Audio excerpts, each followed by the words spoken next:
Winds remain below limits. Weather conditions are all green. No technical issues are being worked.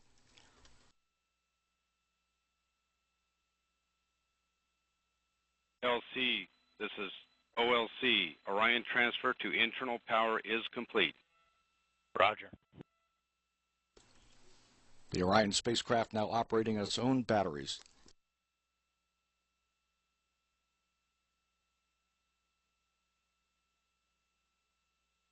A beautiful morning for a launch in Florida.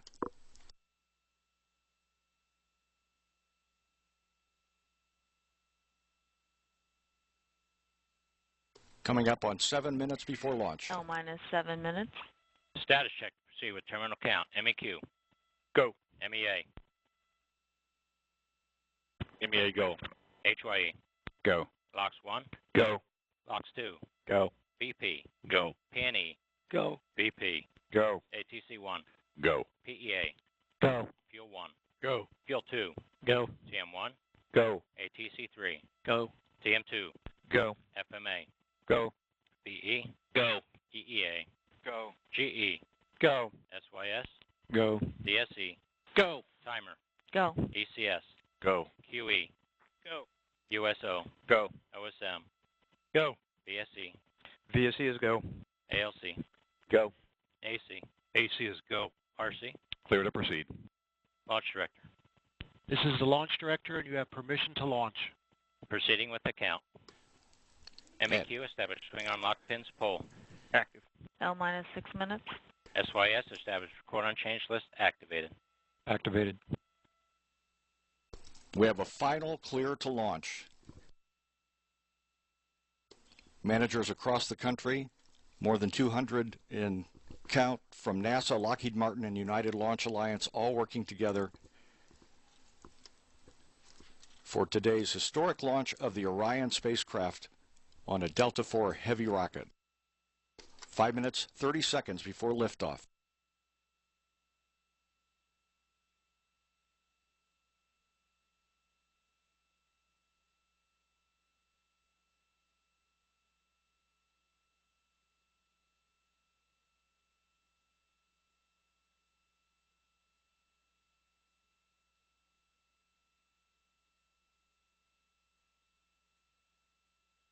Just a little more than a minute away from picking up the countdown. L minus 5 minutes. MEQ reports swing arm system ready. Ready. All steps are complete prior to terminal count.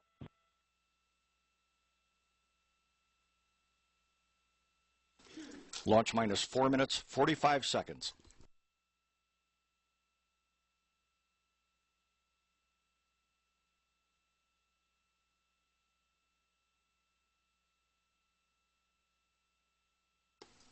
"30 seconds away from picking up the countdown.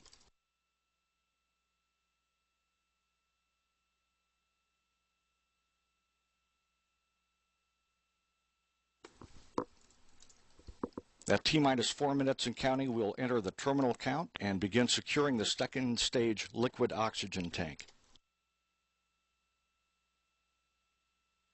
Picking up the count in 5, 4, 3, 2, 1. T-minus 4 minutes and counting. Upper stage lock securing started. Vehicle transferring internal. 3 minutes, 52 seconds. Delta IV on internal power. The common booster core liquid hydrogen and liquid oxygen tank securing will be started at T-minus 3 minutes, 32 seconds, including closing the propellant fill and drain valves. T-minus 3 minutes, 32 seconds. CBC propellant tank securing started. Vehicle transfer internal complete. A live shot from Jetty Park. Visitors and locals, campers, fishermen, You're at flight level. space T-minus aficionados, 3 minutes, 14 seconds. all gathered to watch today's launch. CBC pre-press started. T-minus 307. Vehicle ordnance system will be armed, and the common booster core liquid oxygen and hydrogen T-minus prop 3 tanks minutes. are being Vehicle verified. ordnance arming.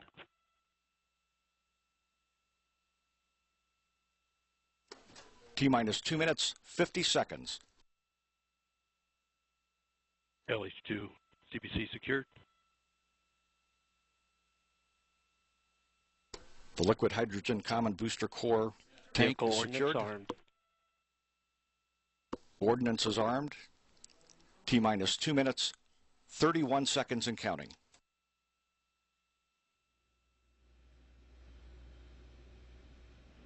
At 2 minutes prior to liftoff, the team will verify that the hydraulic system is pressurized and confirm the common booster core delta CBC locked cryogenic at flight second pressure and stage flight level. DCSS 214. and flight termination system battery voltages.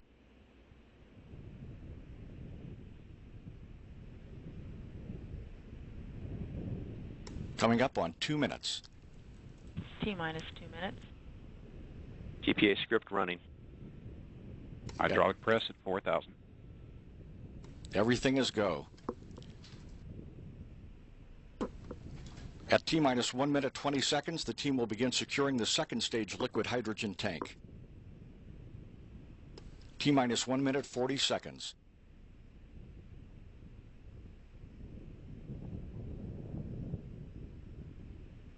T-minus 1 minute 30 seconds. OLC, verify Orion nav transition is complete. LC, this is OLC. Orion nav transition is complete. 120. Second stage LH2 securing started. At T-minus 60 seconds, the eastern range readiness will be verified. CBC LH2 at flight pressure and flight level. Working no issues.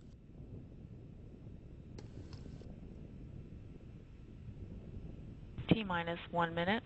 Engine start box go. Rock, report range status. Range green. 50 seconds. 45. Everything is Launch go. enabled, GE main power off. Main power off. 40. Upper stage LH2 secure at flight level. 35. 30. Status check. Go Delta. Go Orion. Grain board. 25. Flight lock in. 20. T-minus 20 seconds. 15. Rofi ignition. 10. The igniters have been lit. 9. 8. 7. 6. 5, 4, 3, 2, 1. And liftoff at dawn. The dawn of Orion and a new era of American space exploration.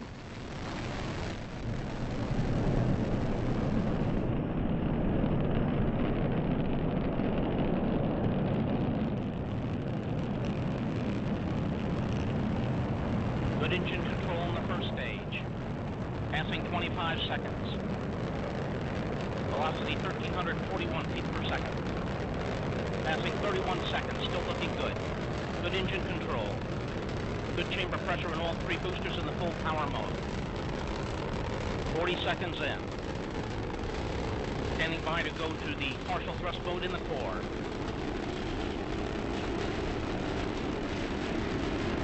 And we have partial thrust command in the core. Core chamber pressure beginning to drop as expected as we're coming up on the 1 minute mark. Mark, 1 minute into the flight. Still looking good. Good chamber pressure in the core booster in the partial thrust mode. Good chamber pressure in port and starboard in full power mode.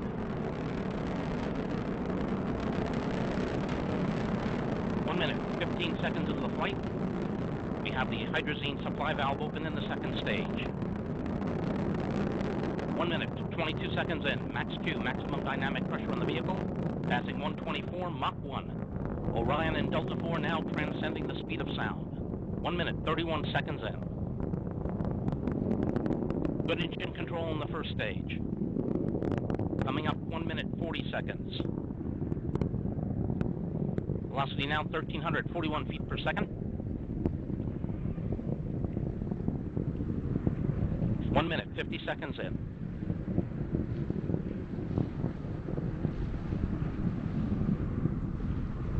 Still looking good.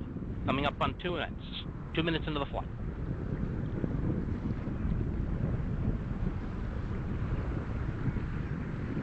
Good engine control in the first stage. Port and starboard boosters still at good chamber pressures in the full power mode and good core chamber pressure in the partial thrust mode at 2 minutes 22 seconds in.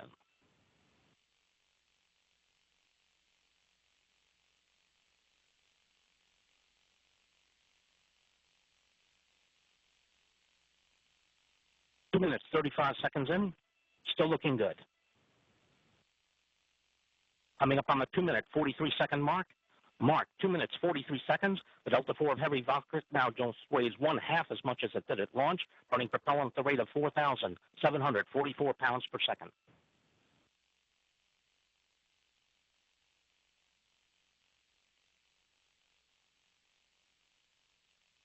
Three minutes 1 second into the flight. Still looking good. Passing Mach 5.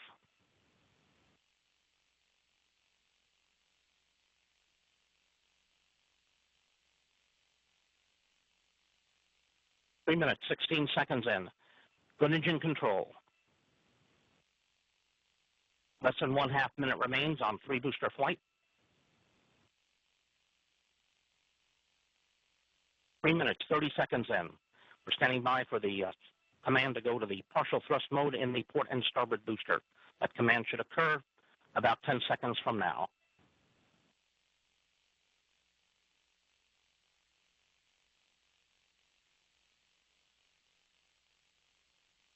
And we've had partial thrust command. Port and starboard should be toggling down to the partial thrust mode. Standing by for main engine cutoff. We have cutoff in the port and starboard and separation. A good separation of the port and starboard boosters. Core booster now powering up to the full power mode. 4 minutes, 10 seconds into the flight. Good chamber pressure in the port. Correction, good chamber pressure in the core booster at 4 minutes, 18 seconds in.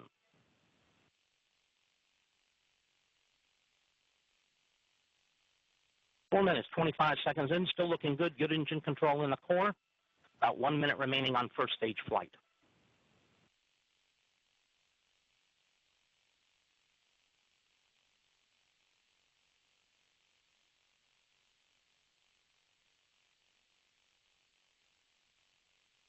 Four minutes, 46 seconds in, still looking good.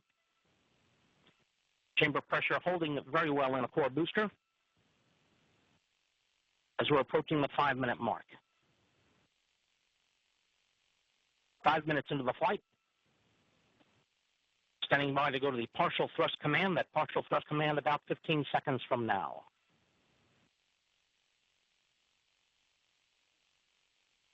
Good engine control.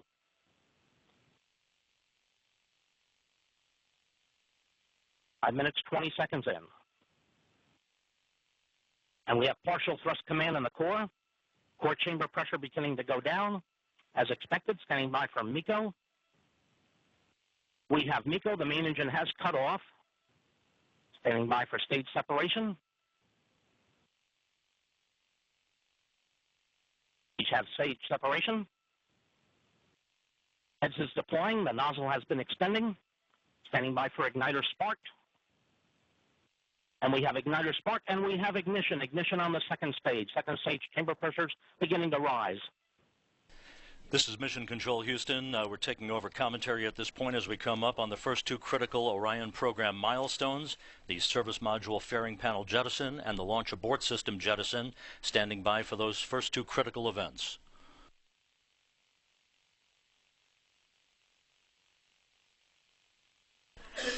The service panel jettison has occurred. The three 13 by 14 foot panels have separated. And we have launch abort system jettison. The 361-pound solid propellant motor has pulled the launch abort system free from the upper stage and up from Orion. Everything going extremely well. The first two critical milestones have been accomplished, and we are now processing telemetry from the Orion spacecraft through the tracking and data relay satellite system. Coming up on the 7-minute mark into the mission,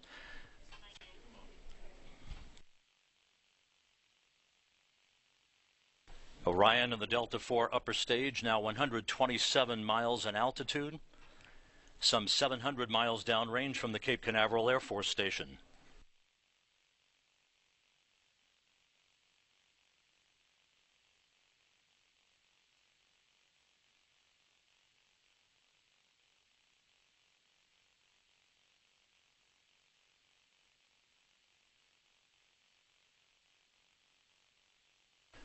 Reports here in Mission Control indicate that Orion's guidance systems are up and running in good shape.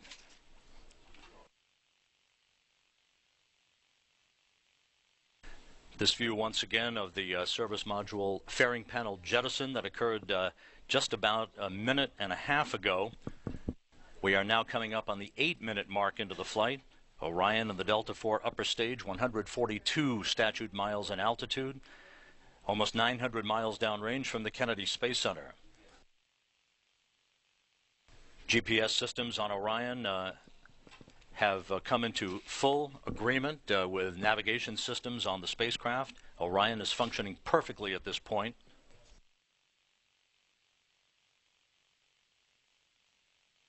Orion heading almost due east from the Kennedy Space Center in an orbit inclined just about 28.4 degrees to either side of the equator.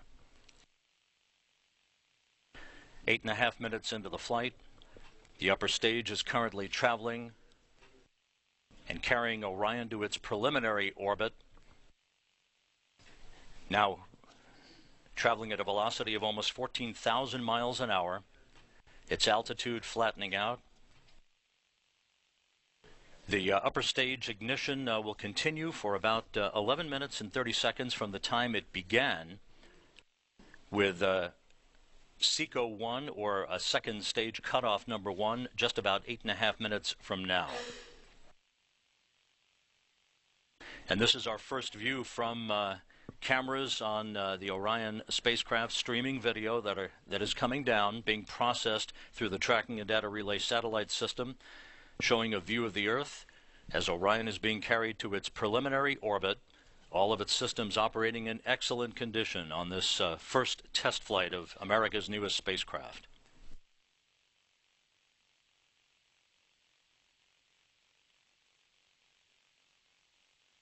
We are also processing telemetry through the Antigua tracking station in the Lesser Antilles, southeast of Puerto Rico, coming up on the 10-minute mark into the flight.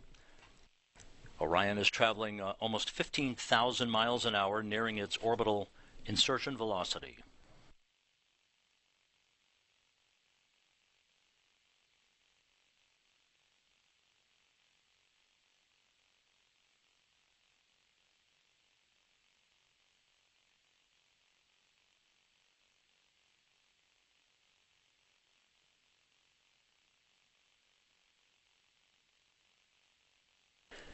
Ten and a half minutes into the flight, everything going extremely well. This view from one of the cameras in the Orion spacecraft looking at the limb of the Earth as it heads toward its preliminary orbit, sailing over the South Atlantic right now.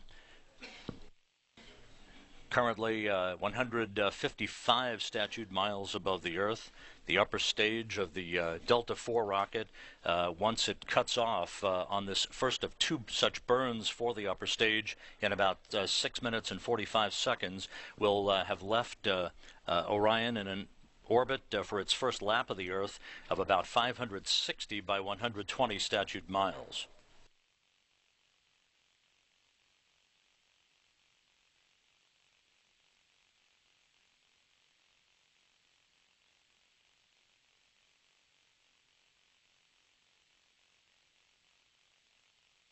So far, all of the guidance and navigation systems on Orion operating perfectly as it rides at the top of the upper stage of the Delta IV rocket that began its maiden journey at 6:05 a.m. Central Time, 7:05 a.m. Eastern Time, just right at the peak of sunrise over the Cape Canaveral Air Force Station. Coming up on the 12-minute mark into the flight.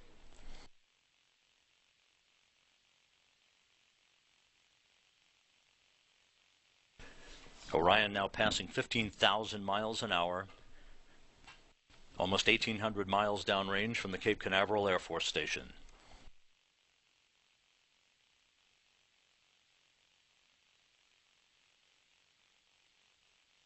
The next major event, 5.5 minutes from now, that will be SECO-1, or second stage cutoff number 1. That will be the cutoff of the upper stage on the Delta IV rocket, the engine that has propelled Orion at this point uphill towards its preliminary orbit. A second burn of that upper stage will be coming at the 1 hour 55-minute mark into the mission. That will be a 4-minute 40-second burn that will take Orion out of low Earth orbit towards its peak altitude of some 3,630 statute miles above the Earth.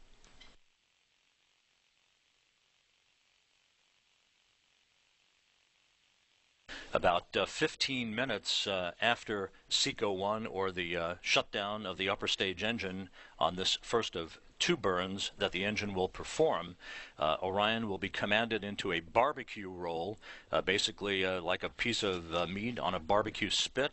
It will roll on a very, very slow basis to provide very even thermal conditioning over the spacecraft for the duration of its flight toward deep space. 13.5 minutes into the flight, Orion in the upper stage of the Delta IV now traveling 16,000 miles an hour, more than 2,100 miles downrange from the Cape Canaveral Air Force Station.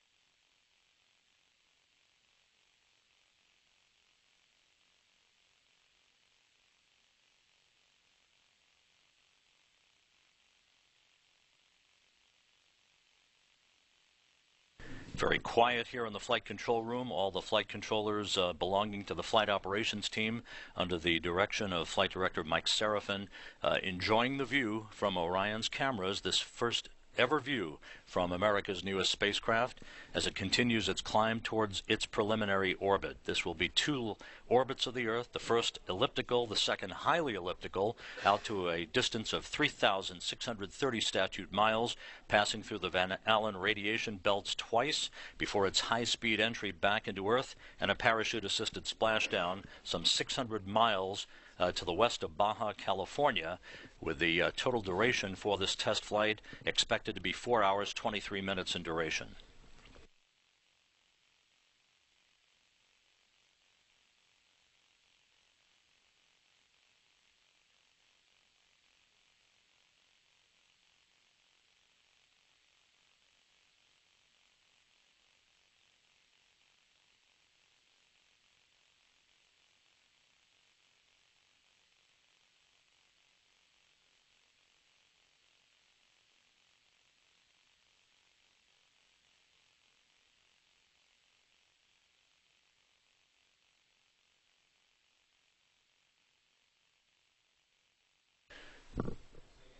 Fifteen minutes, 20 seconds into the flight since its launch from the Cape Canaveral Air Force Station, everything continuing to go extremely well with the first phase of Orion's maiden flight, moving from northwest to southeast across the South Atlantic, soon to approach the west coast of Africa.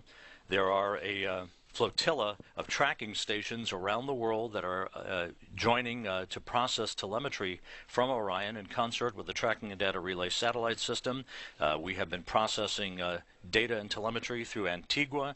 There is a tracking station in South Africa that will also augment the Tracking and Data Relay Satellite System, as well as tracking stations at Diego Garcia in the Indian Ocean, the tracking station at Kwajalein Island out of the Pacific, the Hawaiian tracking station as well, all contributing to process almost uninterrupted data from Orion for this first test flight.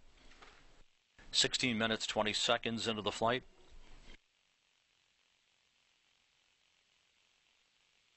Orion is now some 222 statute miles above the Earth at its apogee, continuing to climb as we approach the 1 minute mark before second stage cutoff.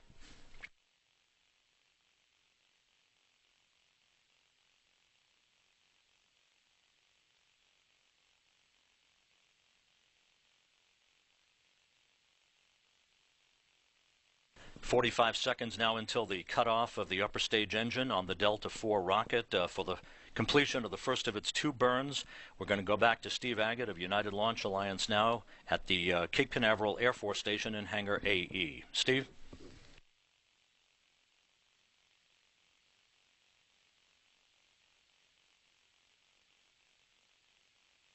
And we have SECO. The engine has cut off.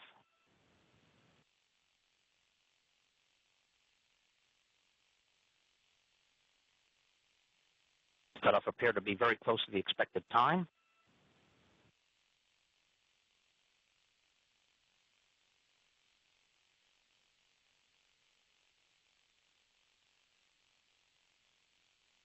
The second burn of the second stage engine should begin about 1 hour and 37 minutes from now.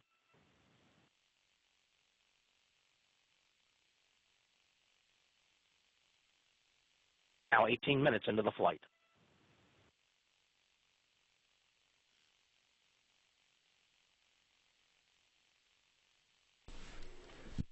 Altitude now about 100 nautical miles. Velocity 26,210 feet per second. Downrange distance 2,908 nautical miles. That is Steve Agate at the Cape Canaveral Air Force Station in Hangar AE, United Launch Alliance's telemetry engineer, calling the shutdown of the upper stage engine right on time. The flight dynamics officer here in Mission Control, Mark McDonald, reporting that Orion is right on the marks, a perfect insertion into its first orbit. We are currently orbiting at an altitude of 554 by 115 statute miles. And as you can see from the tracking map here, Orion and the upper stage of the Delta IV rocket moving from northwest to southeast, approaching the west coast of Africa. This is an orbit reminiscent of the early days of the shuttle program, when shuttle missions used to send the space shuttle into an almost due easterly orbit.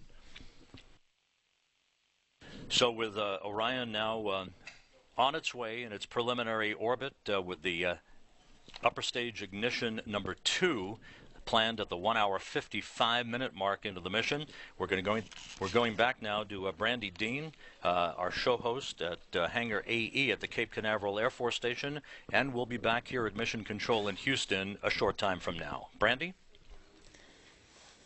Thanks, Rob. We're back now at the Mission Director Center in Cape Canaveral, and I think I'm sitting here with probably one of the happiest people in the room, the NASA Orion Program Manager, Mark Geyer. Mark, I guess this is a pretty big deal, right? Feels good to see Orion in space. Very exciting. Very. The launch itself was, it was just a blast to see how well the rocket did. It was exciting to see as it went up into space, again, being near a launch, being near a rocket that big, you just kind of feel it. So I was fortunate to be able to go outside and watch it. So it was an awesome job by the Delta IV team. And now they've put us in a great orbit, perfect orbit where we wanted to be. And so the upper stage has finished its first burn, and in about an hour and a half we'll do the next burn. Okay, and I guess we've already passed a couple of big milestones for Orion, too. Yeah, for us. So all the systems we're on already. We've linked up with the satellites now and TDRS, but we had a couple of really key test objectives very early in the flight. Within 6 minutes, we jettisoned the service module fairings, which are there really to reduce mass for the rest of Orion. The fairings help carry load on the way up, and then we dump them. But it's a critical event. These pyrotechnic bolts and seams have to actually work correctly, and it looks like they were flawless. We had some great video of that. And then the launch abort system on the top. It's there to keep the crew safe when we have crew on board, but in this case we practiced the part where we need to get the LAS off, assuming everything went well, and it came off great, and we'll get some video of that later. So both of those were huge for us to succeed, and they were key events, which is why they were on the test, and they went great. So. Sure, yeah. Well, certainly not the end of the milestones, though. What's coming up in the near term? So we still have a bunch to go. So now the next big piece will be the upper stage will burn again in about an hour and a half, and that's when it really puts us in this very high orbit, the 3,600 miles. That's a big part of the mission, and of course it worked great first part, so it should do that again. And then for us, when that's over, we'll separate from the upper stage, and Orion will be totally on its own control, and we'll do navigation and guidance, bring it into the atmosphere. Of course, the heat shield then is doing its job. The propulsion system's keeping us steered in the right way. The computers are making sure we're pointed correctly, and then the parachutes will do their job. So we have a lot to go. we'll be kind of on the ride for a little bit here, but then we'll have a lot of excitement toward the end. Okay. Well, I know we can't really relax yet, but we've seen some video from Orion. I think, went out and saw the launch itself. You've been working on this for a long time. What does it feel like to see Orion now in space? Well, it's exciting because you have these ideas of what you'd like to do, and then you pull a team together that has the same passion to pull it together, and then you have to take those dreams and actually put it into reality and make hardware out of it. Now it's actually doing the job that it was designed to do. We still have a long way to go for this mission, but at the beginning, everything is working great, and so we're very proud of the team and looking forward to the rest of the day. Yeah. All right. Well, thank you so much for taking some time out to come talk with us. I know you've got a lot to do today, so we appreciate it. Thank you. And I think just because we can't get enough of it, we're going to go back now to some launch replays from today's launch right on time at 7:05 a.m. Eastern.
7, 6, 5, 4, 3, 2, 1. And liftoff at dawn, the dawn of Orion, and a new era of American space exploration.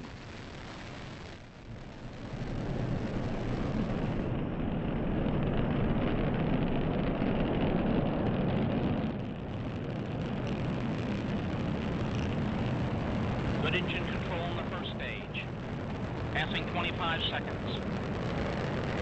Velocity 1,341 feet per second. Passing 31 seconds, still looking good. Good engine control. Good chamber pressure in all three boosters in the full power mode. 40 seconds in. Standing by to go to the partial thrust mode in the core.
There you go. As you see, Orion successfully lifted off at 7:05 a.m. Eastern Time. You just got a few replays of that launch. Everything looked good, and so now we are 40 minutes into today's 4.5-hour flight. Things are quiet in the room here. Everything seems to be working well on board Orion. And we've already actually passed a couple of the key milestones in today's flight test with the separation of first the service module fairing panels. Those are protective panels that handle launch loads of the crew module and launch abort system above the service module, and also the jettison of the launch abort system itself. That's the first of 17 total separation events that we'll be keeping an eye out for today. But let's check back in now with Rob Navius in Mission Control Houston and see how Orion's doing. Rob? Thanks, Brandy. Here in the Orion Flight Control Room, the flight control team that has been on console since about 3:30 this morning Central Time, under the direction of lead flight director Mike Serafin, watching carefully over all of their systems as Orion continues on its first orbit of the Earth, having just passed to the east of the island of Madagascar in its first orbit of the Earth, first of two such orbits on this 4-hour 23-minute mission that will culminate with a splashdown in the Pacific west of Baja California. Orion in the upper stage of the Delta IV that has helped propel America's newest spacecraft to its first orbit of the Earth, currently orbiting at an altitude of 547 by 119 statute miles. Flight Dynamics Officer had reported a short time ago that it was inserted into a picture-perfect orbit, no issues associated with Orion's systems at this point. Orion began a slow barbecue roll a few minutes ago that is reminiscent of the spacecraft in the Apollo program, the Apollo Command and Service Module that took astronauts to the moon. It maintains an even thermal conditioning on the spacecraft to ensure that none of the avionics or the propulsion systems and subsystems become overheated during this 4.5-hour mission. Orion has been processing telemetry not only through the tracking and data relay satellite system, but through a string of ground stations, including a ground station in South Africa that we're about to lose telemetry from, but an acquisition of signal from the Diego Garcia tracking station in the Indian Ocean is imminent as Orion continues its first orbit of the Earth. At the 1-hour 55-minute mark into the mission, the engine on the upper stage of the Delta IV rocket will ignite for a second and final time for about 4.5 minutes or so, and that will enable Orion to break out of low Earth orbit and travel to a distance of some 3,630 statute miles above the Earth at its peak altitude, the farthest away from Earth any human-rated spacecraft has seen since Apollo 17 42 years ago. So far, so good. Orion's performance is spot on. The only issue being worked is being worked by the instrumentation and communications officer, Shanna De Leon, who goes by the handle of INCO here in the flight control room. One of the 3 internal flight test cameras that are endemic to Orion is providing a bit of a degraded quality picture.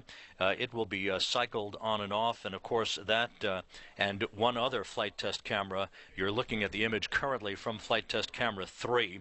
We're hoping to get that improved through a power cycle that the INCO officer here in Mission Control will initiate a short time from now, and that camera and another will be powered down when we move through the Van Allen radiation belt for the first of 2 such transits through this high radiation period to test Orion's ability to withstand the effects of radiation through its shielding and to see what kind of an effect radiation has on its avionics, one of the critical flight tests that is being performed on this maiden flight of the Orion spacecraft. Also, at this time, the propulsion officer in Mission Control has reported to Mike Serafin that the attitude control system jets have been warmed up. They're in a warm-up cycle right now to make sure that they're all primed and ready to support Orion's high-speed entry back into Earth and a splashdown in the Pacific that is scheduled at about the 4-hour 23-minute mark into the mission at a point about 600 miles west of Baja California. So with everything going extremely well at the 45-minute mark into the flight of Orion, let's go back to Brandy Dean at Hangar AE at the Cape Canaveral Air Force Station. Brandy? Thanks, Rob. So we are back now today with John Yembrick, the NASA social media manager. He came and gave us an update yesterday, and we wanted to see how things were going on social media online now that we have launched. I know there were a lot of people, John, watching yesterday and commenting on social media. Did they come back with us for a second day? Yeah, thanks for having me here, Brandy. The second day launches historically are always, when there's a scrub or there's some sort of delay, the traffic's always a little bit lower than the initial run. That's usually because we're doing a lot of promotion of that day leading up to it, and then there's always tapers off a little bit. So people did come back. We were evaluating the numbers yesterday. Were awesome. At one point, we had 3 very different things were trending in the United States in the top 5 yesterday. Today we had Orion launch was trending in the top 5 on Twitter. So people were watching, people were paying attention. Of course, the late hour, like we talked about yesterday, also impacts the amount of people in the United States anyways that can watch and participate in it. But it was amazing. I have a little bit of preliminary data from, since Tuesday, we looked at it yesterday, and we had about 360,000 retweets going back to Tuesday using the hashtags that we were promoting. And then just yesterday alone, we had over 218,000 retweets. Wow. Just on yesterday's coverage. That's pretty high, way above our average. And we're also, our impressions-wise, yesterday was skyrocketed. So also we'll note that on NASA.gov, the web team informed us that it had was our biggest day of the year, yesterday was. Oh, wow. So passing an April lunar eclipse that we had earlier. So it's been great. One thing I want to make a note of to those, I know a lot of people are trying to watch online. We had some streaming issues, and a lot of the conversation we saw afterward, people kind of complaining because they couldn't watch the launch live happen. Of course, we're doing lots of replays, but that happens, and we suspect it's because all the heavy traffic that was coming in online at that time. Well, thank you, people watching at home and helping us get the story out. We really appreciate the excitement. So, we've got just past launch, and now we are 47 minutes into today's 4.5-hour flight. Do you think people will stick with us through Flashdown? Yeah, I absolutely hope so. As people wake up, there's more and more people in the country paying attention, I think, now than probably earlier when coverage started, especially if you think about the West Coast. A lot of people were still sleeping. But through Splashdown, it should be, I suspect things are actually going to get more and more interesting as we get images coming down and data coming down and the test activities happening. We suspect that, there's no way of knowing until afterward, and we'll have some final report afterward. But we're going to keep promoting stuff. We encourage everyone at home to follow us on Twitter, on @NASA, and all the main NASA accounts, and on Twitter and Facebook and Google+. Orion also has their accounts, so please follow those for some details on what's happening and get the latest on the test flight as it's unfolding. Sure, yeah. Well, have you been getting any questions? We've been getting a lot of questions. We always try to answer as many questions as we can. Like I talked about yesterday, part of what's important to us is participating with the public out there. But one question I know that we got that I thought was really interesting was about the parachutes. Are there, like the Apollo program, are there redundant chutes if one chute fails? What are the safety mechanisms to ensure that the spacecraft returns safely? Oh, I can answer that one for you. So we've actually done a lot of testing with our parachutes, and we've designed the system to have some backup help. We've got 3 main chutes that should open at the end of the mission, and then we only actually need 2 to get down safely to the Pacific Ocean. So we do have an extra in case one fails. And we've done, like I said, a lot of testing out in Yuma, Arizona for that. But John, thank you so much. Real quick, let's, I guess, run through where people should watch online. Of course, there's nasa.gov/Orion, and on Twitter, you can find us at NASA or @NASA-Orion, and all the other social media outlets out there are also covered. You can go to nasa.gov for a full list of all the accounts. But we really appreciate you sticking with us and helping us get the word out. Thanks so much. Thank you. And then we're actually going to go now to take a look at what part Orion plays in NASA's journey to Mars. That's next on NASA TV.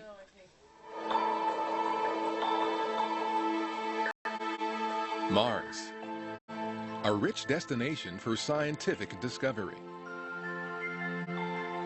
As we expand our presence into the solar system with human and robotic exploration, we're learning more about the formation and evolution of Mars, which can help us learn more about our own planet's history and future. In the past, the red planet had conditions suitable for life, and future exploration may uncover evidence of life, answering one of the oldest questions. Does life exist beyond Earth? NASA's on a journey to Mars, and the first humans who'll set foot on Mars are alive on Earth today. Rovers and spacecraft are on and around Mars, studying its conditions, revealing its history, and showing us the red planet like never before. On Earth and in space, we're doing the hard work to prepare for missions farther than ever before. First to an asteroid, and then onward to pioneer Mars. During the past 40 years, NASA explored Mars through robotic spacecraft, landers, and rovers, dramatically increasing our knowledge about the red planet and paving the way for future human explorers. Future missions seeking signs of past life will demonstrate new technology that could help astronauts survive on Mars. I think some of the most amazing things that we're learning are actually how to be really good detectives on another planet, which is a really difficult job. NASA's human mission to Mars begins in low Earth orbit aboard the International Space Station, where astronauts are proving technologies and communications systems needed for human missions into deep space. The space station also teaches us how the human body changes in space, so we can protect astronaut health on long-duration missions deeper into the solar system. NASA will test other new technologies needed to send humans to Mars in the first ever mission to capture and redirect an asteroid mass to a stable orbit around the Moon.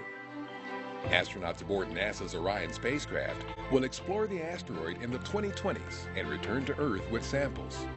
This experience will help NASA test new systems and capabilities such as solar electric propulsion, which is a highly efficient way to send heavy cargo ahead of human missions to Mars.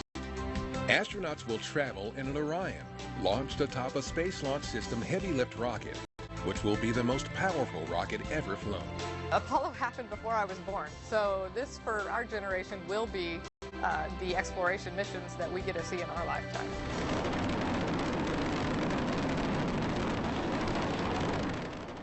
The journey to Mars will improve lives on Earth in important ways. We'll increase scientific knowledge that could help us better understand Earth. We'll also develop new technologies and economic opportunities right here in the United States.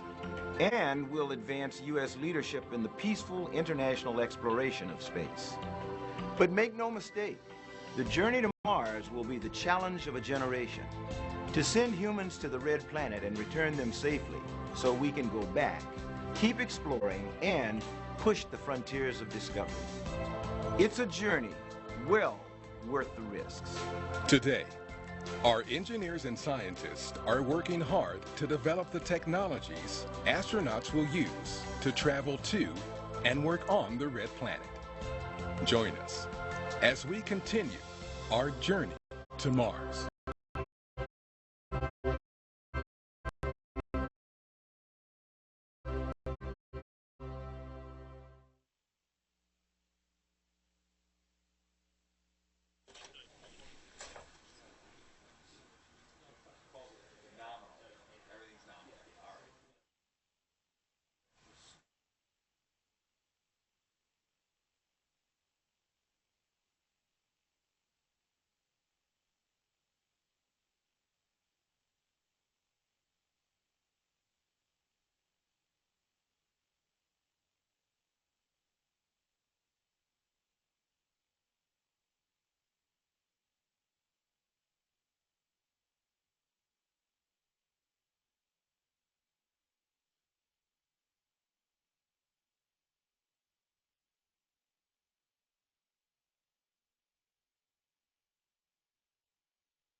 Welcome back to NASA television coverage of Orion's first flight test. Orion lifted off at 7:05 a.m. Eastern Time this morning, right on time. And it's now 55 minutes into today's 4.5-hour flight, making its way through its list of milestones. We've compiled basically all of the riskiest elements of flight into this flight test so that we can test all of the systems on Orion that are critical to the safety of astronauts who will fly on board in the future. Everything's going well so far in the test. We've been seeing some good video from Orion and hoping to see a lot more over the course of the next few hours.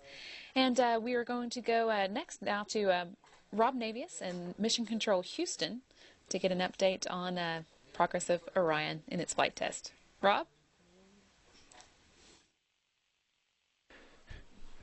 Thanks very much, Brandy. Back here in Mission Control, the flight operations team watching carefully as Orion is put through its paces on the first orbit of its lifetime. Now 56.5 minutes into the flight, Orion in the upper stage of the Delta IV rocket, traveling at an altitude of 545 by 120 statute miles, approaching the west coast of Australia. There will be a acquisition of signal through the Dangara, Western Australia tracking station to augment the tracking and data relay satellite system a short time from now. Orion's thrusters have been thermally primed. There are 2 strings of thrusters, 6 thrusters to each string. They are being activated and checked out in terms of their thermal conditioning in preparation for Orion's high-speed entry a bit later this morning. The refiring, the reignition of the upper stage of the Delta IV rocket to enable Orion to break out of low Earth orbit is just under 58 minutes from now. That will be a 4-minute, 40-second burn of the second stage engine on the Delta IV to enable Orion to climb to an altitude, a peak altitude of 3,630 miles away from Earth and begin essentially a highly elliptical second lap of the Earth that will culminate with its entry interface and its high-speed return to Earth for a parachute-assisted splashdown in the Pacific, some 600 statute miles west of Baja, California. With liftoff on time today, right on the dot at 6:05 a.m. Central Time, we are expecting splashdown to occur somewhere in the neighborhood of about 10:28 Central Time, 11:28 a.m. Eastern Time. That will be 8:28 a.m. out in the Pacific Ocean. And, of course, we'll be refining that time as we get closer to the point of Orion's entry back to Earth. Also, the guidance and the global positioning system hardware on Orion will be targeting a specific splashdown target that will be computed by the flight dynamics officer in Mission Control, and will be reporting that intended splashdown point to you a short time from now after we break out of low Earth orbit, check out Orion's systems as it goes through the Van Allen radiation belt. In preparation for the passage through the Van Allen radiation belt for the first of 2 transits to test out the shielding on Orion and the effect of radiation on its computers and its other avionics systems, we are in the process of powering down the 3 flight test cameras. Those have now been powered down and will remain powered down for the next hour of the flight to enable the instrumentation and communications officer here in Mission Control to dump all of the video that was recorded during the Ascent phase, including the launch abort system jettison that occurred at about the 6-minute 19-second mark into the flight, just seconds after the service module fairing panels were separated. Those were the first 2 major milestones for the Orion program. Both of those occurred by the book, right as predicted and right on time, and of course the data will be processed post-splashdown by Lockheed Martin and the Orion program as they pore over the data from this initial test flight. So everything continuing to go well. Countdown clocks here already ticking backward towards splashdown time, some 3 hours, 25 minutes from now. We'll be back shortly with another update on activities relative to Orion. But for now, we'll go back to Brandy Dean at Hangar AE at the Cape Canaveral Air Force Station. Thanks, Rob.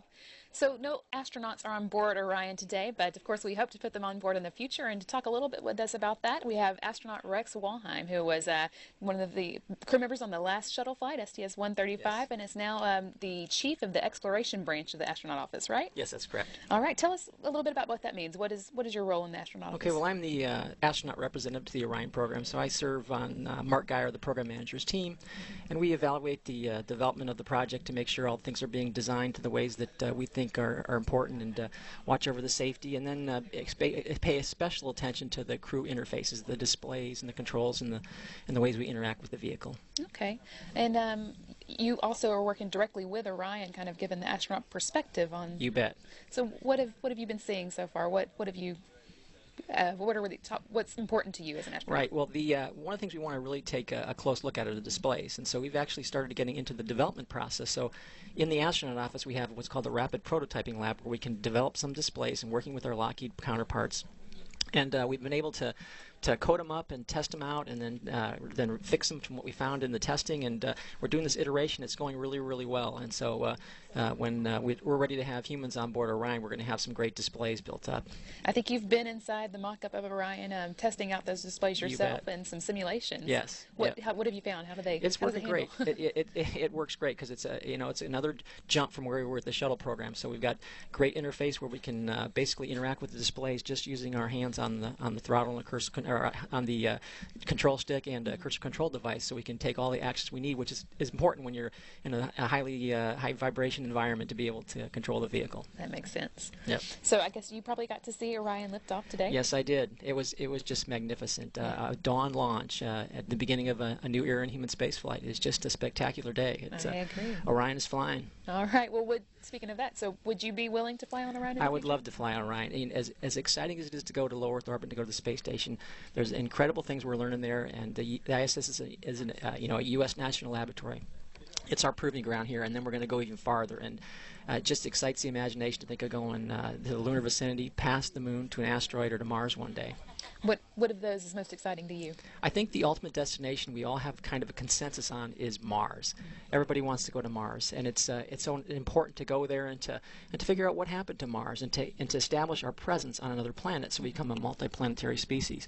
And that's very important. You know, Mars may have once have had an environment very similar to ours. So what happened to it? What are the things you can learn from that? And then how can you apply those lessons back here on Earth? Yeah.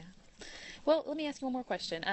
Having been on the last flight of the space shuttle, and now having been here and witnessed the first flight of our next human spacecraft, what does that feel like? Can you give us some perspective on that? Sure. You know, on the last space shuttle flight, it was tremendously exciting, and everybody was happy to be there, and it was wonderful to see. But there was, with that excitement, it was tinged a little bit with melancholy, to be honest, because it was the last flight. And so it transitioned into this period where we were waiting for Orion to start coming online, and now we've turned the corner and Orion is flying, and that's a really exciting time. And so now you have that excitement back here at the Kennedy Space Center, and it's tinged with even more excitement with what's coming down the road. Yeah. So we've got another flight coming up, and I guess a few years now on board the Space Launch System. I'm guessing right. That's also something you're looking forward to. Absolutely. The Space Launch System. So this was the first tail number of the Orion fleet, and it gets even better from here, which is going to be amazing. So the next tail number, the next vehicle, serial number 002, is going to be unique for the ride that it's going up in space on. That's the Space Launch System. An incredible rocket. This magnificent rocket, when it rolls out of the VAB, you're going to look at it, and it's going to take your breath away. It's just that spectacular, even before it flies. And when it flies, everybody's going to know about it. And then just after that, that's EM2. That's our first human mission. We have a crew on board, and that's going to be tremendously exciting too. So a lot of great things ahead. All right. Well, thank you so much for coming and talking with us. We really appreciate it. My pleasure, Brandy. Again, Rex Walheim from the astronaut office. And actually, Rex mentioned that some work's been going on at Johnson Space Center on the displays that astronauts will use inside Orion, and we actually talked with astronaut Lee Morin about that at Johnson Space Center recently. We're going to take a look at that next. Yes, my name is Lee Morin, MD, PhD, and I'm an astronaut mission specialist. With Orion, America is building a new spacecraft for exploration. Could involve missions to the moon, missions to an asteroid, missions to Mars, and we want Orion to be able to do all those things, to take 4 astronauts into deep space and return them safely to the Earth. And the goal was to build a cockpit user interface, a dashboard, so to speak, that would allow the crew to control that spacecraft for that period of time for these deep space missions, and to have the flexibility so that even if they were away from the planet for months or even years, that they would have the information they needed to fly that vehicle and return safely to the Earth. And the concept was to go with a glass cockpit, and what that means is that the instruments are all images on a computer screen. They are all on the glass. So rather than flipping a physical switch, the crew brings up a computer screen and flips a virtual switch, a little icon of a switch or icon of a valve. And with the exception of 7 panels right around the computer screens, which have about 60 switches, that is all of the cockpit of Orion happens on the glass. One big benefit is a weight savings, because you don't have to have a physical switch. And having a physical switch, not only is there the weight of the switch, but you also have the weight of the wire to the switch. And you have to have the weight of circuitry that takes that wire and feeds it into the vehicle computers. By putting that on the computer screen, you save that weight and you save the complexity of those wires. That gives us a lot of flexibility. And as we work with the cockpit, if we find certain ways that we could do it better, it's perhaps easier to update the software than it is to rewire the vehicle. It's been very exciting to see the Orion and the cockpit come together, and to see the computer software that I've helped write and my colleagues have been writing come together. And I think that these are the screens that the first crew that goes to an asteroid will be looking at to help them control the vehicle. These are the screens that the first humans who go to Mars will be looking at as that mission unfolds in the decades ahead. The Orion is going to be the linchpin of humanity's exploration beyond low Earth orbit into deep space. I get a chill thinking about the role that I've had and the privilege I've had to be able to participate in that.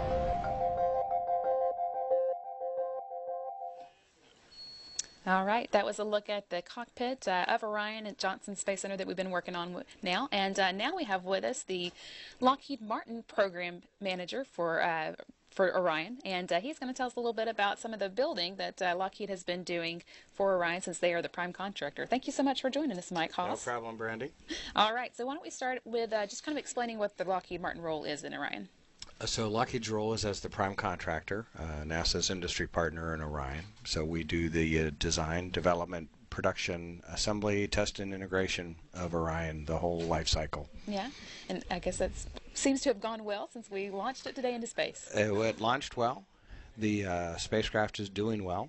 All of the systems are operating pretty much the way we expected them to, and that's a real positive. The critical separation events in the early part of the mission all went well. The fairing panels we watched come off, which was terrific to see.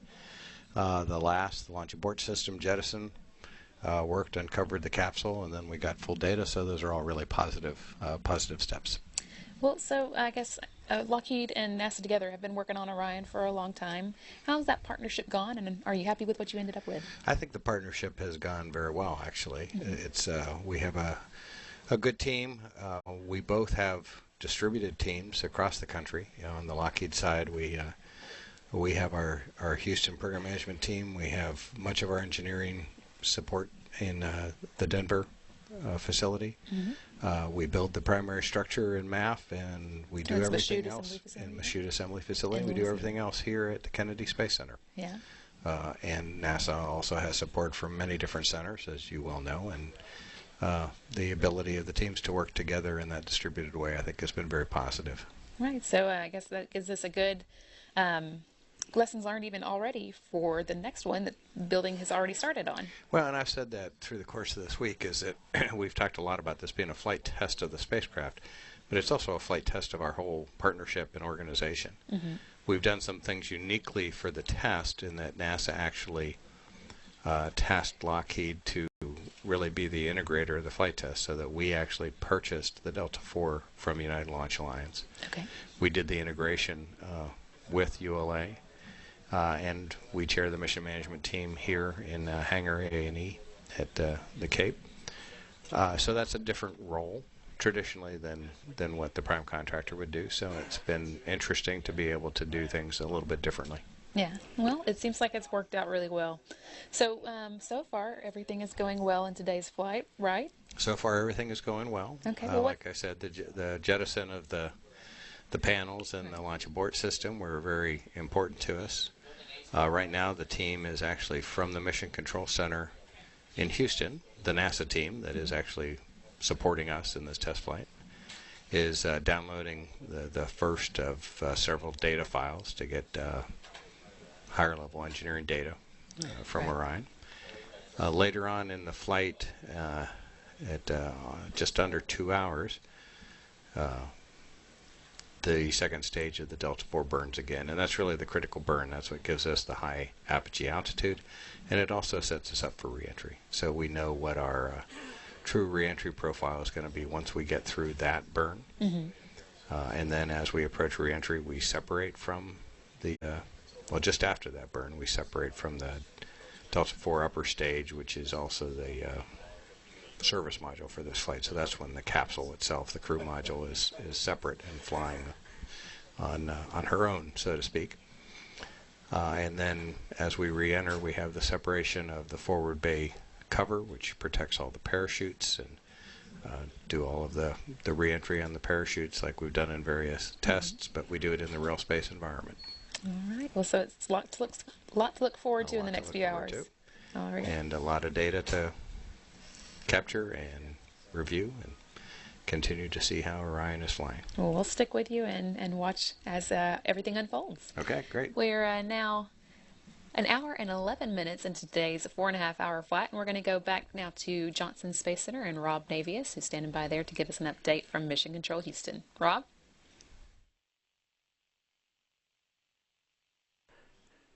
Thanks very much, Brandy. Back here in Mission Control in the Orion Flight Control Room. This is the Blue Flight Control Room, which was the initial room at which International Space Station operations was inaugurated back in 1998.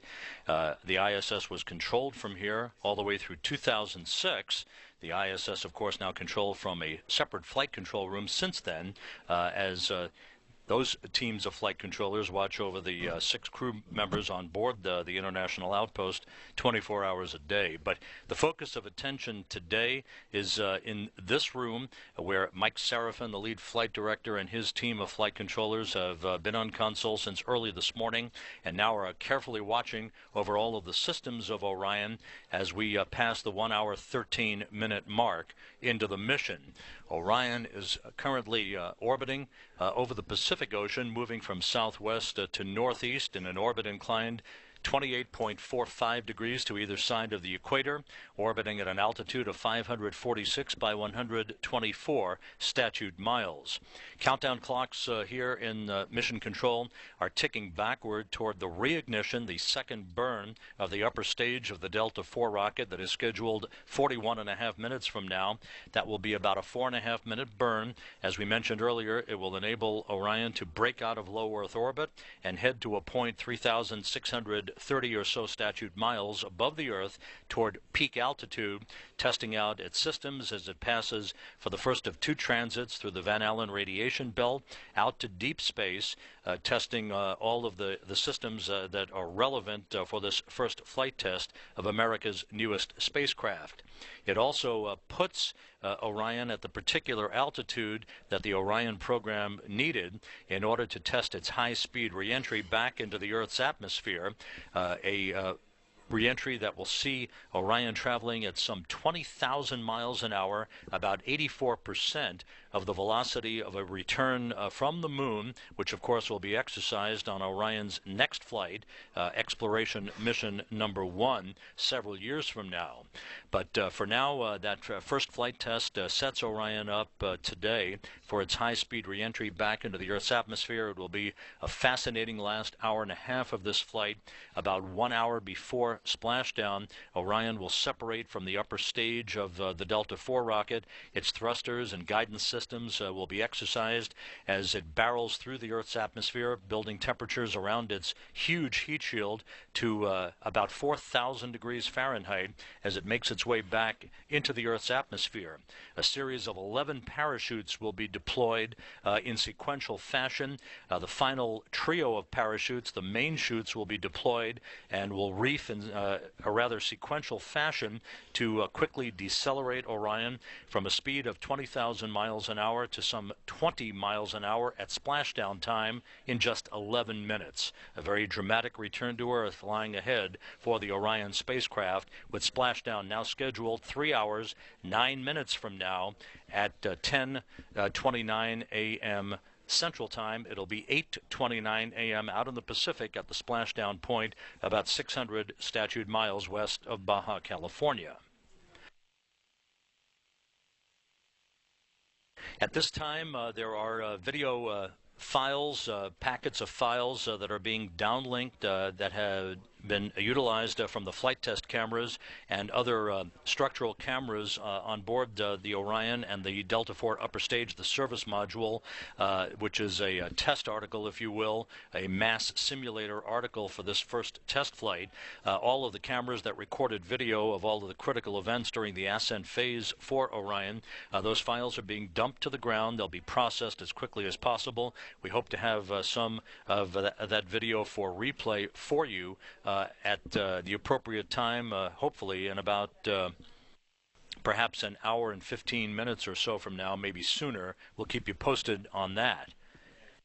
Here in the flight control room, this team of flight controllers who have been training for this mission for several years, it is comprised of a team of legacy shuttle and space station flight controllers who have had their sights set on this very historic day for some time now, and they are moving about their business in business-like fashion, going through all of the checklists, monitoring their systems as we approach the point where Orion's major systems will be tested. Those first two milestones that we mentioned earlier, the jettisoning of the service module fairing panels and the launch abort system that occurred just after the 6-minute mark into the flight, those were the first two critical Orion program milestones.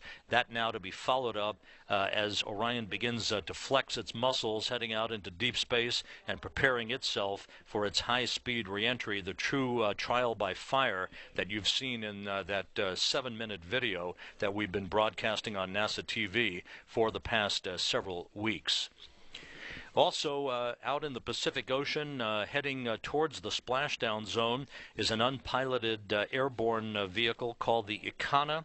It was dispatched earlier this morning from the Armstrong Flight Research Center at Edwards, California, near Edwards Air Force Base. The Icana, this is a view from the Icana as it makes its way out in the Pacific toward the splashdown zone, so that if clouds permit, we should be able to get some view, hopefully, of Orion descending under its three main chutes prior to splashdown. We'll keep our fingers crossed to see if that video will be provided, and it's all weather dependent at this point. Icana is expected to be at the right place at the right time. Now it's all up to Mother Nature. The Spaceflight Meteorology Group a short time ago briefed lead flight director Mike Serafin on weather conditions out in the splashdown zone. Winds are very light, out of 030 degrees at about 11 knots.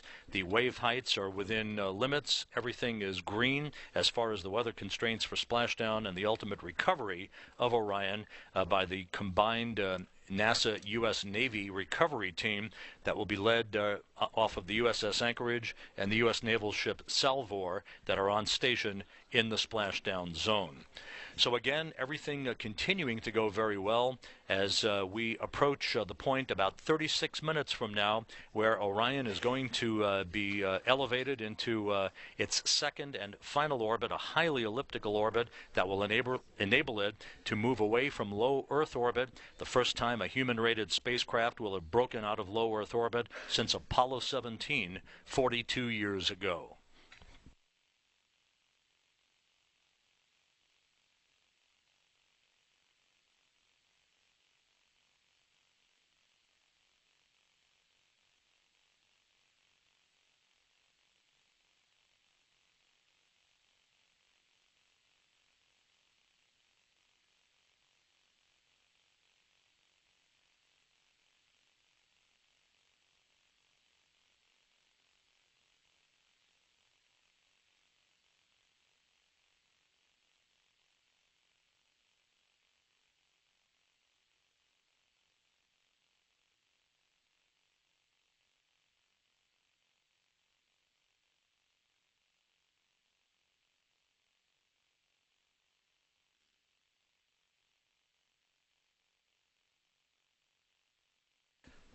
Here in the flight control room, the team of flight controllers once again looking over the data from its console positions. One of the busiest consoles is the INCO console, the Instrumentation and Communications Officer here in Mission Control. That is Shanna de Leon, who is sitting next to Mike Serafin, the lead flight director, here in the Blue Flight Control Room, the Orion Flight Control Room. She's busy monitoring the dumping of data files in the form of video and monitoring the preparation for a number of the onboard systems to be powered down, including the flight test cameras as at the point that we would be entering the first radiation period, the first passage through the Van Allen radiation belt that will be occurring a short time after we break out of low Earth orbit, and a short time after we head towards peak altitude. Some of the key times to be monitoring upcoming here will be the second or reignition of the upper stage of the Delta IV rocket that's expected at 8 a.m. Central Time. Again, that will be about a 4.5-minute burn of the single-engine Stage 2, the upper stage of the Delta IV. The first stage separated at about the 5-minute 40-second mark into the flight after the on-time launch from the Cape Canaveral Air Force Station at 6:05 a.m. Central Time, 7:05 a.m. Eastern Time this morning.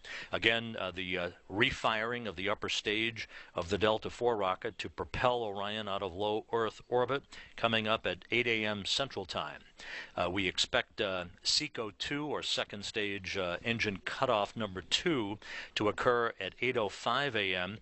Right after that, at 8:44 a.m., the propulsion officer here in Mission Control will be monitoring the activation of Orion's reaction control system jets. Again, these are 2 strings of 6 thrusters apiece, a total of 12 thrusters in all on Orion, fully redundant, that will help fine-tune Orion's path back to its splashdown target in the Pacific after it passes through the Earth's atmosphere in the final stage of this test flight.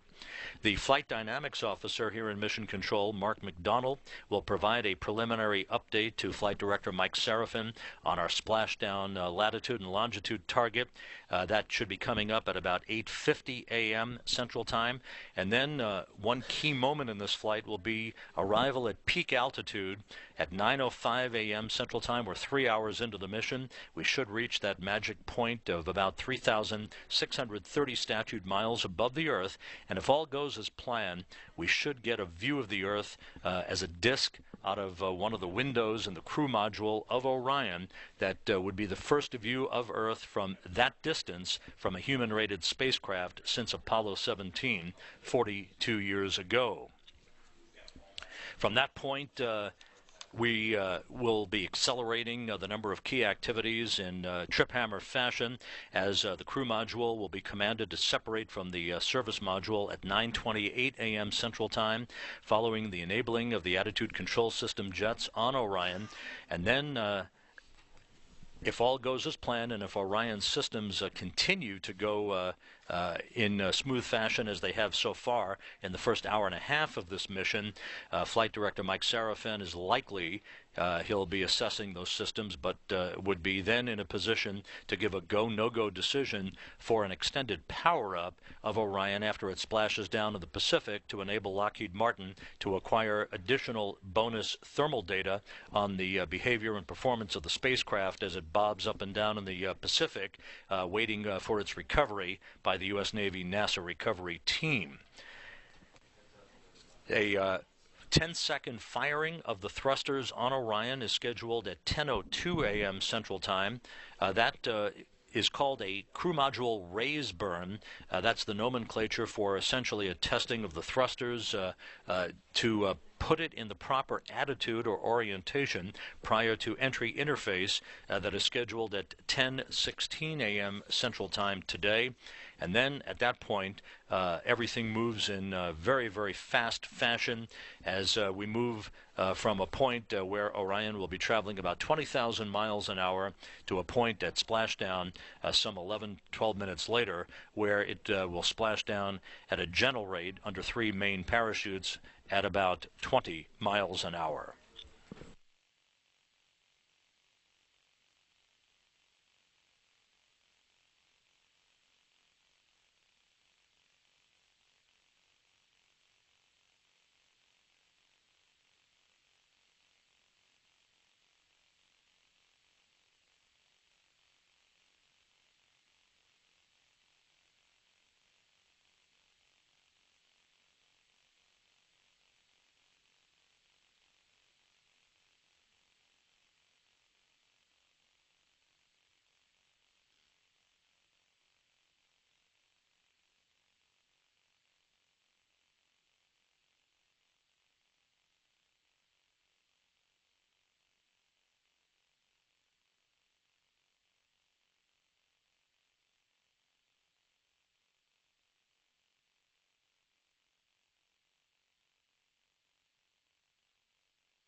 Here in the flight control room, the team monitoring all of Orion's systems.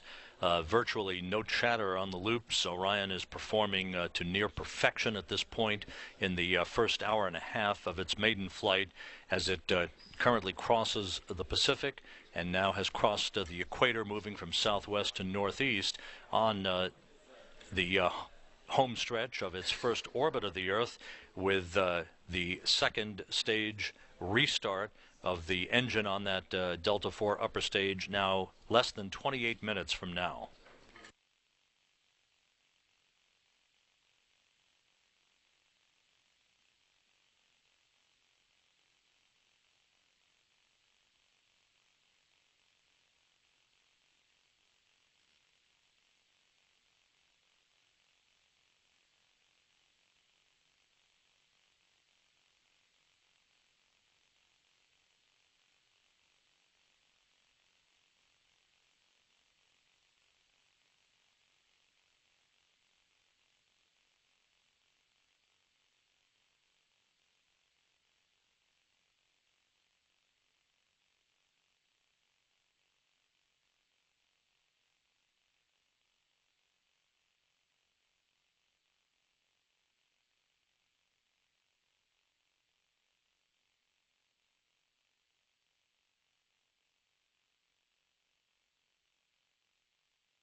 At this point, as we approach the 1.5 hour mark into the mission, all of Orion's systems continue to perform in champion fashion, orbiting at an altitude of 548 by 119 statute miles, and as we mentioned, currently traveling in darkness atop the service module mass simulator article designed specifically for this test flight, approaching the point at the end of its first orbit of the Earth, in which that second stage engine will reignite for 4 minutes and 30 seconds roughly to send Orion out of low Earth orbit.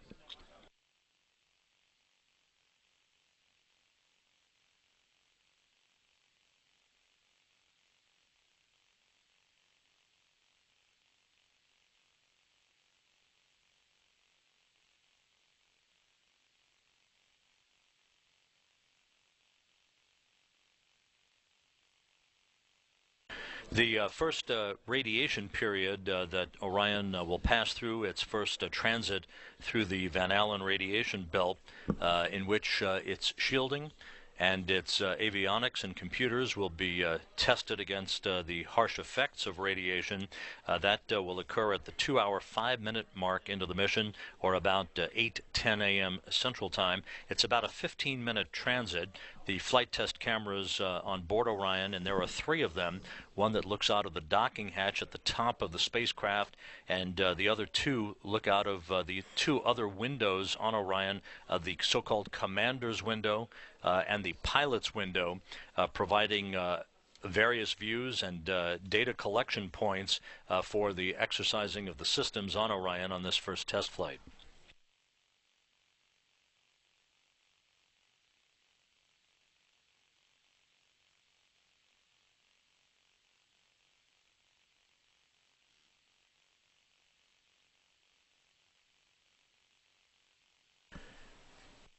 Once Orion passes out of the Van Allen radiation belt, climbing to its peak altitude, those flight test cameras will be powered up once again, and a short time after that, we should have a better idea of our targeted splashdown point in the Pacific as the flight dynamics officer begins to process data post-radiation transit through the guidance system aboard Orion, which so far is performing to perfection, as well as the spacecraft's global positioning system hardware.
Now passing the 1 hour 32 minute mark into the flight, less than 3 hours left in this test flight for Orion, and just 22.5 minutes to go until the reignition of the upper stage engine on Orion.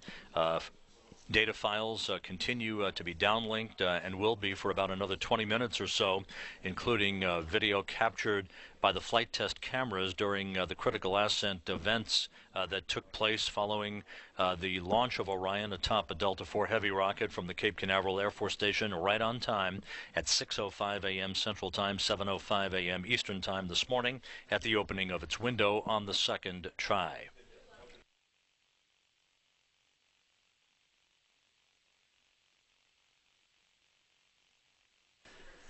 So, as we approach the point of Orion's exit from low Earth orbit, which will be another major milestone in this first test flight of America's newest spacecraft, we'll go back for the time being to the Cape Canaveral Air Force Station and Hangar AE, and our anchor for today's broadcast, Brandy Dean. Brandy? Thanks, Rob. Good to hear everything's going so well. I'm here in the Mission Directors Center, which is at the Hangar AE at Cape Canaveral Air Force Station in Florida. And behind me here is the mission management team. They're the ones who, if anything does crop up that falls outside of Orion's flight rules, they'll be the ones to make the decision on how to deal with it. They're led by Lockheed Martin Mission Director Brian Austin, and the team's made up of a mix of program and operation managers from NASA and Orion and Lockheed Martin.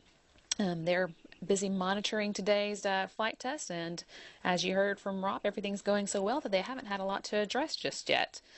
But I think they're having a good time all the same. Seeing Orion in space for the first time, now an hour and 34 minutes into the mission. Technically, the full name of Orion is the Multi-Purpose Crew Vehicle, and the reason for that is that it's built so that Orion can take us basically anywhere we want to go. Although the shuttle and space station were, without a doubt, great vehicles that did amazing things, and in the case of the space station, it's still doing amazing things, they were limited in the fact that they could only go in circles around the Earth. We built Orion to take us much further than that, and this flight alone is going to take us 3,600 miles above the Earth, which is farther than any spacecraft built for a human has been in more than 40 years. And we spoke with Orion mission planning and analysis lead, Najude Moranci, about what it is that makes Orion so versatile. We're going to take a look at that next here on NASA TV. My name is Najude Moranci, and I'm the mission planning and analysis lead for Orion. So Orion fits into the overall exploration architecture by being the vehicle that really gets the crew safely to and from Earth and can provide for them for 21 days worth for up to 4 crew of supplies and breathable air and things like that. We're really designed to be the first stepping stone to a wide variety of missions. We can go to asteroids with the crew, and we can go to Mars, and those things all need more equipment, but Orion will be that first piece, and we'll be able to support a lot of missions in whatever the plans for exploration are in the future. So in order to be versatile, Orion is treating it like upgrade kits. It's almost a plug-and-play system, where right now we're building the base vehicle, and that's what essentially we're flying on EFT-1, and then for follow-on missions, we can keep adding to it. We can add the docking system, we can add a water kit to extend a mission, we can add thermal protection, we could change the heat shield to make it thicker, which would handle a higher speed entry, and really what you need when you go beyond is to add a habitat module to Orion to give the crew enough space. So all of these things we can modify over time and build up and take away as needed as technology improves as well. So what I like best about working on Orion is we're building the exploration vehicle. So I mean, I grew up watching the shuttle, and I worked on the space station, and all of those are in low Earth orbit, but for me it's we're really going to go beyond. No one's been higher than a few hundred kilometers from Earth in my lifetime, so I'm very proud to be a part of sending people beyond low Earth orbit again.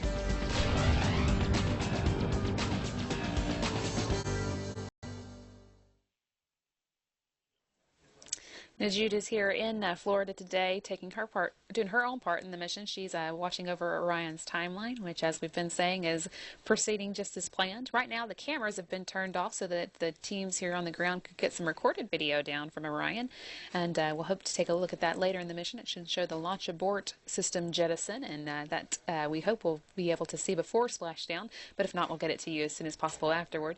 In the meantime, we're getting close to the point where we'll turn Orion's cameras inside the crew module back on and hopefully give you some more great Earth views to take a look at. Everything's going well on board Orion. In today's flight test, we're an hour and 37 minutes into it, and as we've been saying, no issues cropping up so far. Everything proceeding smoothly.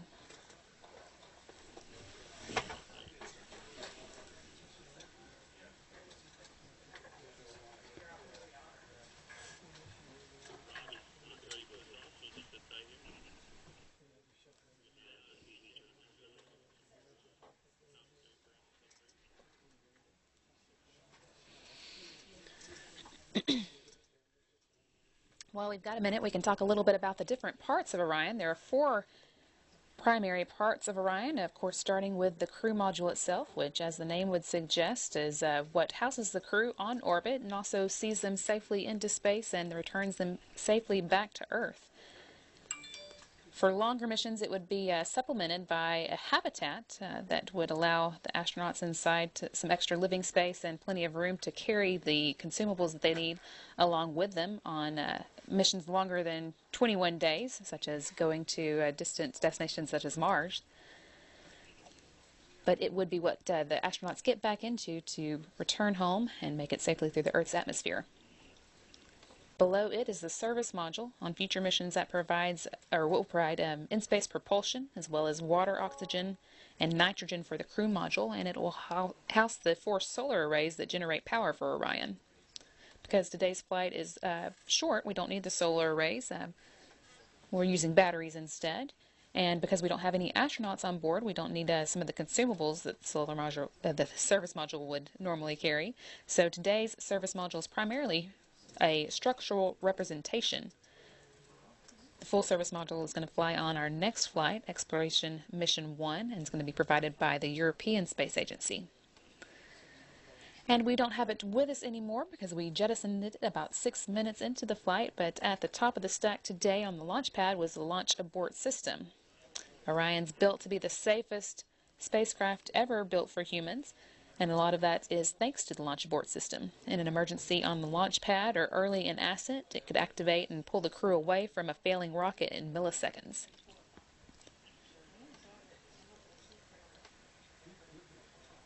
Launch abort system would use 3 motors to do that. 1 to pull the crew module away from the failing rocket, 1 to steer it to safety, and a 3rd to jettison the launch abort system and expose the crew module's parachutes.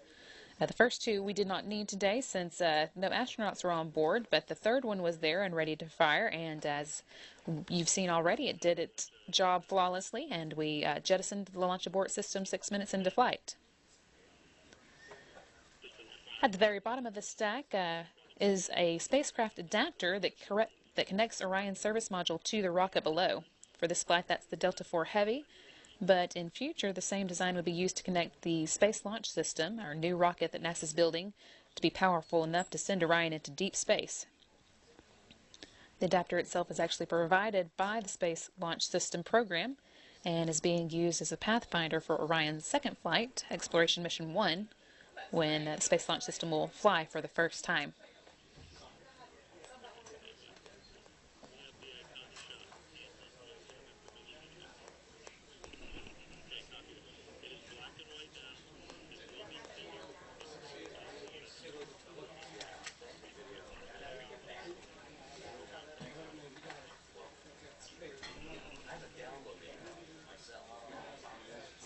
Seeing here some video of shot over the Pacific Ocean by an unmanned aerial vehicle called the Icona, which we are using today. We are getting some assistance with it from NASA's Armstrong Research Center. They are providing the Icona today. That's making its way to the splashdown site where the USS Anchorage will be waiting to bring Orion aboard after its splashdown, which should be taking place right around 11:30 today. We're using Icona to hopefully get some views of Orion under the parachutes as it descends down towards the ocean for the splashdown. And this is an early view of what to expect. It is black and white at the moment because the sun isn't actually up above the Pacific right now. Once it does come up, we should be getting some color views, and hopefully we'll be able to see the iconic red and white parachutes above Orion as it does make its way to the ocean for its first splashdown.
We're 1 hour and 43 minutes now into today's 4.5-hour flight. Everything continuing to look good on board Orion, but we're going to go back to Rob Navius at the Mission Control Center in Houston at Johnson Space Flight Center and get a full update. Rob?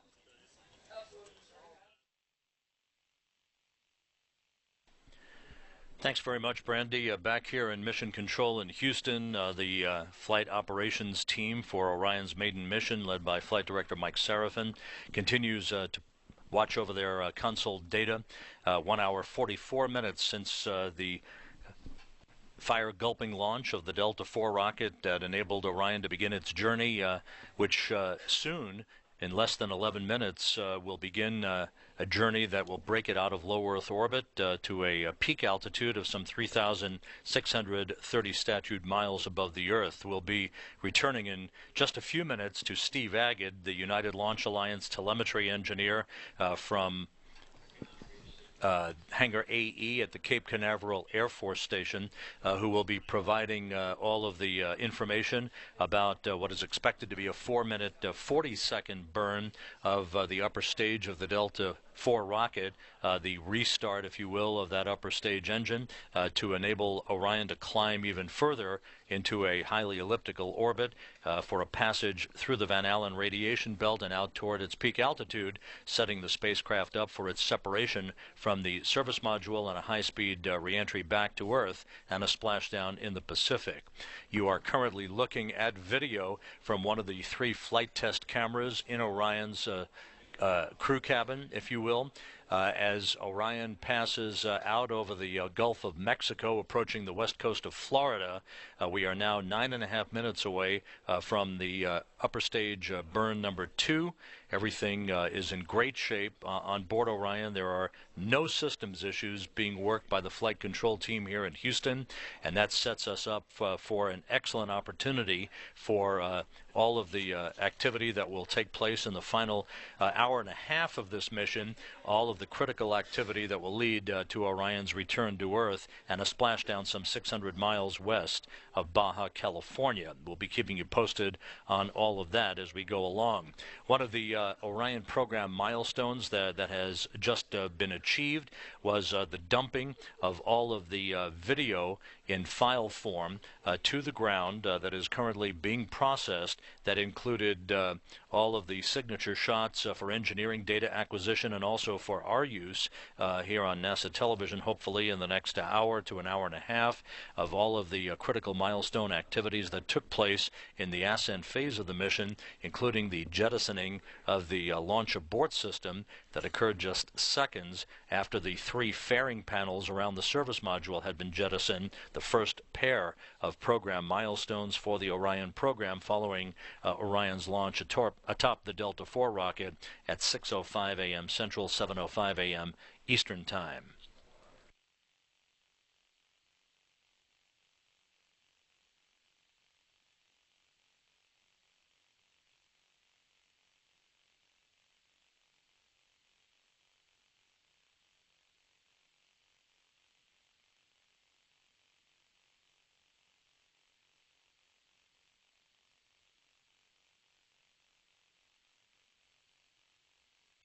Once the second stage burn of the Delta IV second stage or upper stage engine is complete, we'll be able to more precisely calculate its orbit as it climbs away from Earth. And as we've mentioned earlier in the broadcast, this will be the first time in 42 years since the final Apollo mission in December of 1972 that a human-rated or human-occupied spacecraft will have ventured that far away from Earth. The peak altitude some 14 times further away from Earth than is the International Space Station that is currently orbiting with its 6 occupants of the Expedition 42 crew just 262 statute miles above the Earth.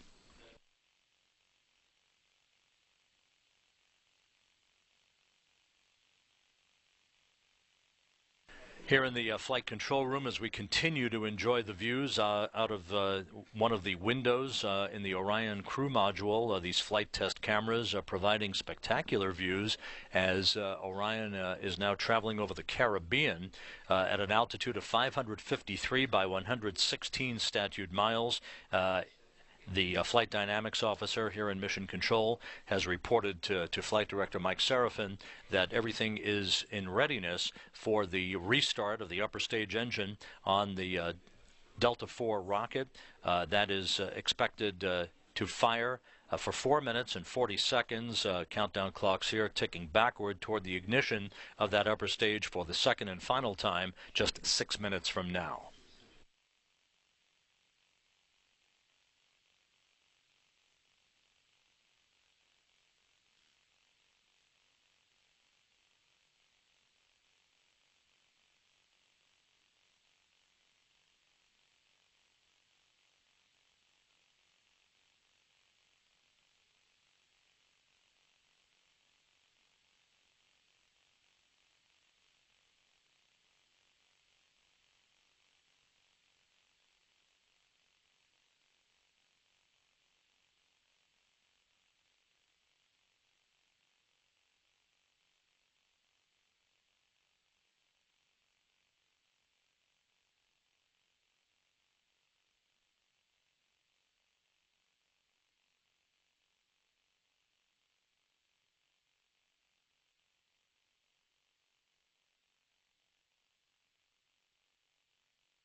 We're just 5 minutes away now from the reignition of the upper stage of the Delta IV rocket.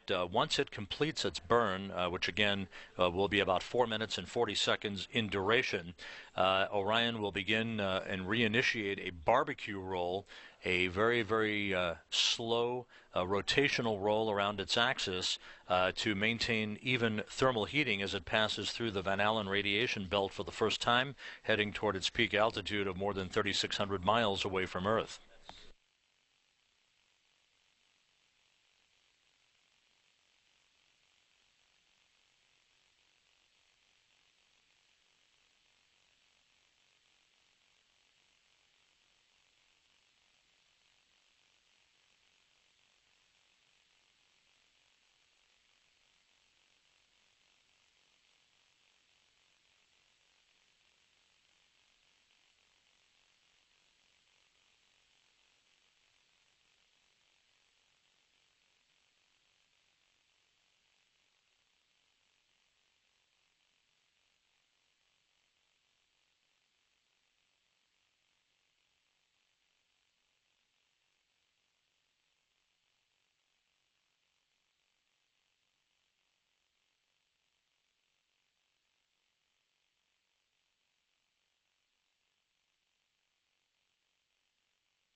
This is Mission Control Houston, once again with the view from one of Orion's flight test cameras in the crew module of this new spacecraft that is performing to perfection in the first 2 hours of its maiden flight.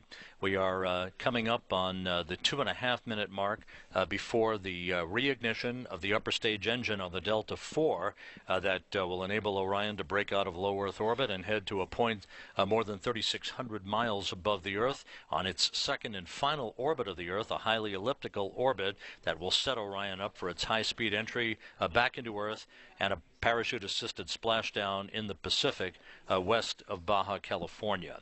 We are going to go back to United Launch Alliance's telemetry engineer Steve Agid now, who is in Hangar AE at the Cape Canaveral Air Force Station in Florida, where Orion began its journey not quite 2 hours ago, as he reports coming up on the reignition of the Delta IV upper stage.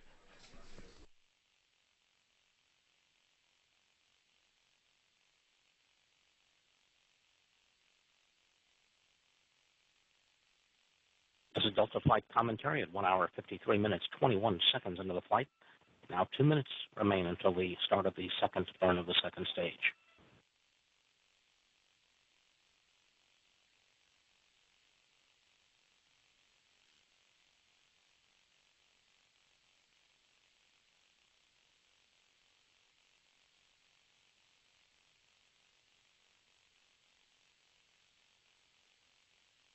This is Delta Flight Commentary at 1 hour, 53 minutes, 51 seconds of the flight, less than a minute and a half before the second burn of the second stage.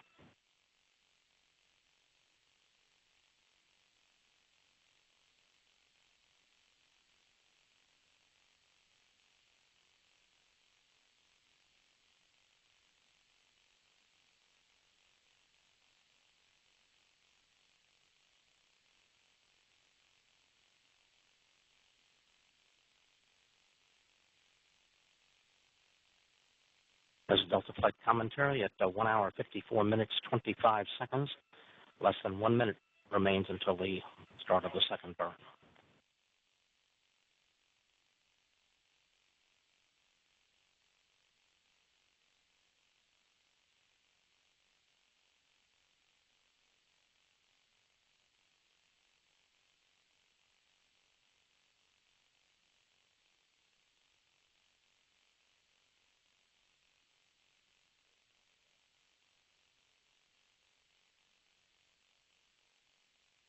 This is Delta Flight Commentary at 1 hour, 55 minutes into the flight.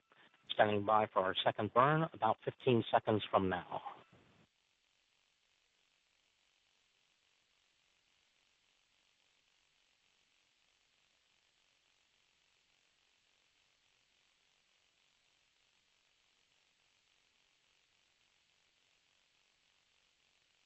And we have igniter spark.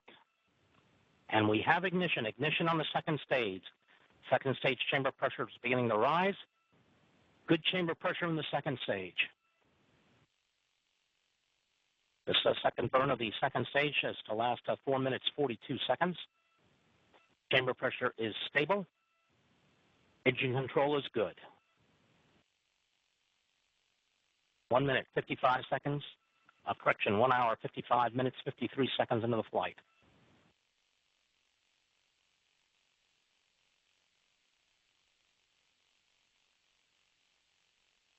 About 4 minutes remaining in the burn. Continuing to look good.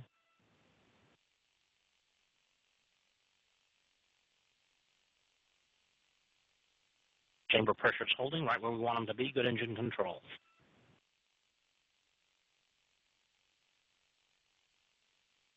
About 3 minutes 45 seconds remaining in the burn.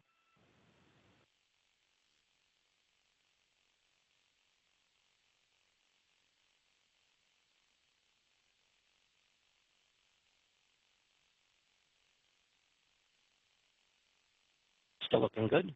Chamber pressure is holding.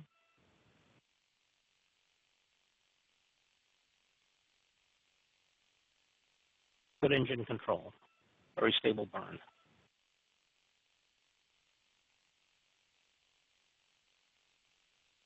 Velocity increasing to 27,000 feet per second.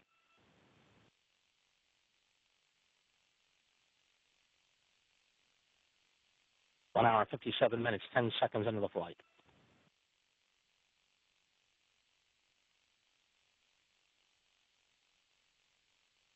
Engine control continues to look good.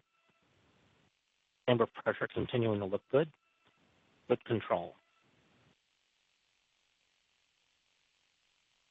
1 hour, 57 minutes, 30 seconds in.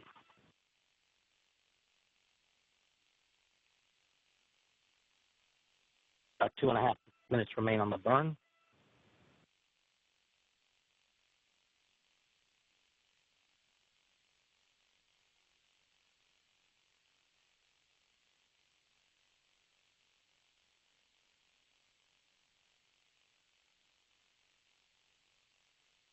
Velocity now passing 27,538 feet per second. 2 minutes remaining in the burn. Chamber pressure is continuing to hold right where we want them to be. Good engine control in the second stage.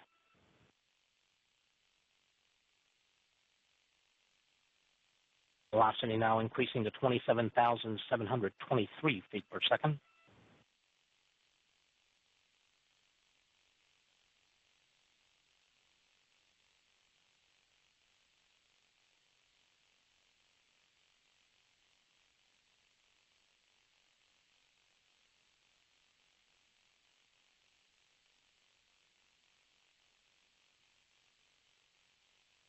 Chamber pressure is continuing to hold right where we want them to be.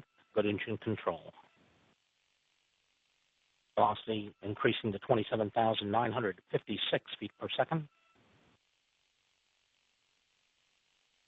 Less than 1 minute remaining in the burn. Apogee increasing to 2,215 nautical miles.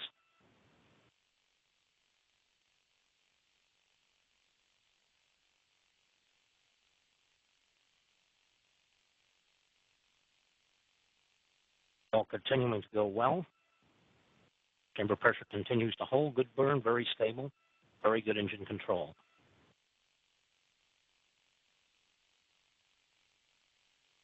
About 20 seconds remaining in the burn. Apogee now increasing to 2,590 nautical miles.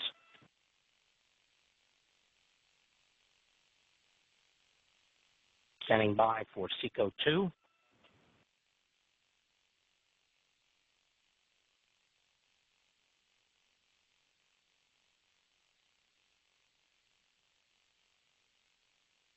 And we have SECO.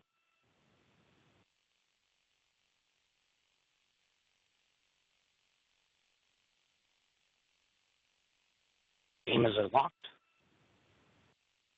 The burn is complete. Recovering from SECO. Burn looks stable. And back here in Mission Control in Houston, the Flight Dynamics Officer, Mark McDonnell, reporting to Flight Director Mike Serafin that we had a perfect second stage restart burn that lasted 4 minutes and 40 seconds in duration. The burn was initiated at right on time, just off the northern coast of South America, north of Guyana.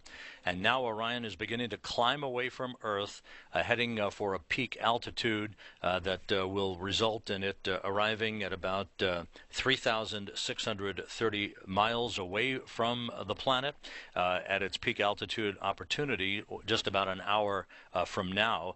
It is at that point that it will begin to complete its furthest transit away from the Earth and make all of the preparations essential for its high-speed return back to Earth and a splashdown under 3 main parachutes in the Pacific, some 600 miles west of Baja California.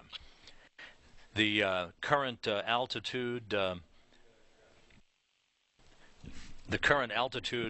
Orion atop the second stage of the Delta IV rocket is now beginning to climb away from Earth as Orion passes just south of the equator, moving from northwest to southeast at an altitude now of some 3,000 miles above the Earth, and again will pass through the Van Allen radiation belt a short time from now.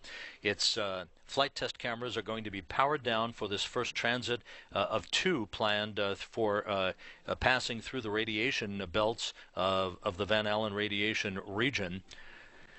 Those flight test cameras will be powered down just a couple of minutes from now, and then it will be a 15-minute transit through the Van Allen radiation belt to test the shielding on the spacecraft and the effect of that radiation on its avionics. So we'll be back here at Mission Control a short time from now, everything going perfectly on the maiden flight of Orion at a mission elapsed time of 2 hours and 3 minutes. Let's go back to Brandy Dean now at Hangar AE at the Cape Canaveral Air Force Station in Florida.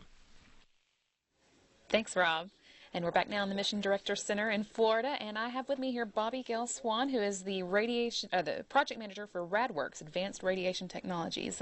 As Rob mentioned, with that engine burn, we're going to be moving higher and into the radiation belts that surround the Earth, Van Allen belts, and Bobby is going to tell us a little bit about why that's interesting to Orion. Thanks so much for joining us. Thank you, Brandy.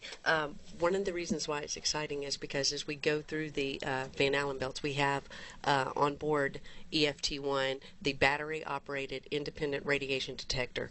It's a device that we've developed that will monitor and detect radiation.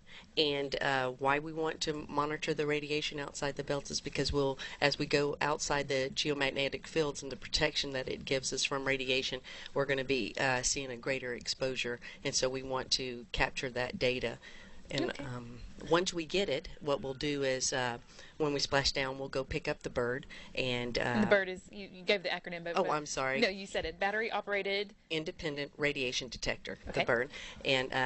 And so we had a contest, and so thanks to the kids at the Clear Creek Independent School District, they gave us names to choose, and very nice. That was bird. And so when we pick up bird, we will take the data that we recorded, the radiation measurements, and we will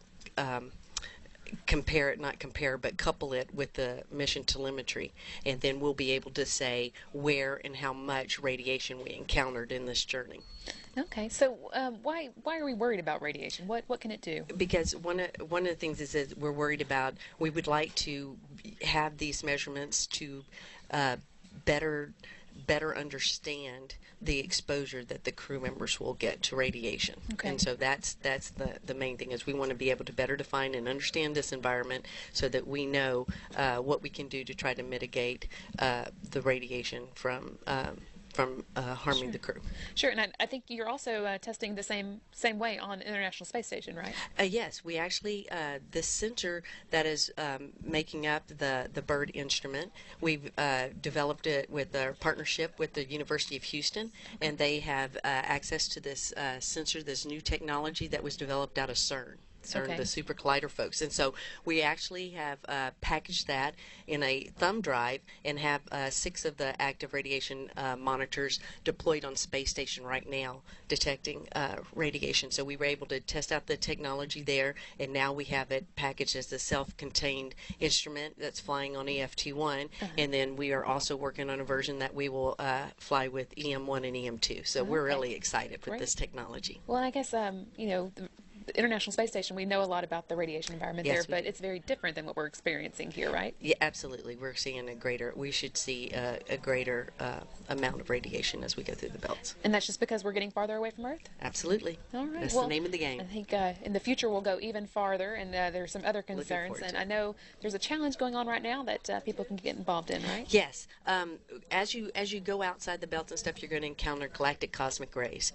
And so our instrument, the technology that we have will detect and monitor the galactic cosmic rays, but we're looking for ways to mitigate the exposure. And so in order to do that, we have a challenge, an incentive challenge out there, and we are looking for folks to help us mitigate the effects of galactic cosmic rays. So if people have ideas, they should go online at nasa.gov, right? And just do a search for Galactic Cosmic Rays Challenge. And you'll help be able us to out. figure We're out looking how for some to get solvers. involved in that. We'd Looking love for to have some ideas. solvers. All right, so you've been working on this for a while, I know. It must feel good to see it fly. It is, and it's like I may be here representing the team, but it is a team effort, and I just want to say congratulations to the entire RadWorks team, and especially those that work the bird element at Johnson Space Center in the Engineering Directorate, Human Health and Performance, our partnerships with the University of Houston, and of course all those fine folks at CERN that helped us get there. Okay. Well, thank you so much for joining us, and we're going to go back now to Rob in Mission Control Houston. Thank you.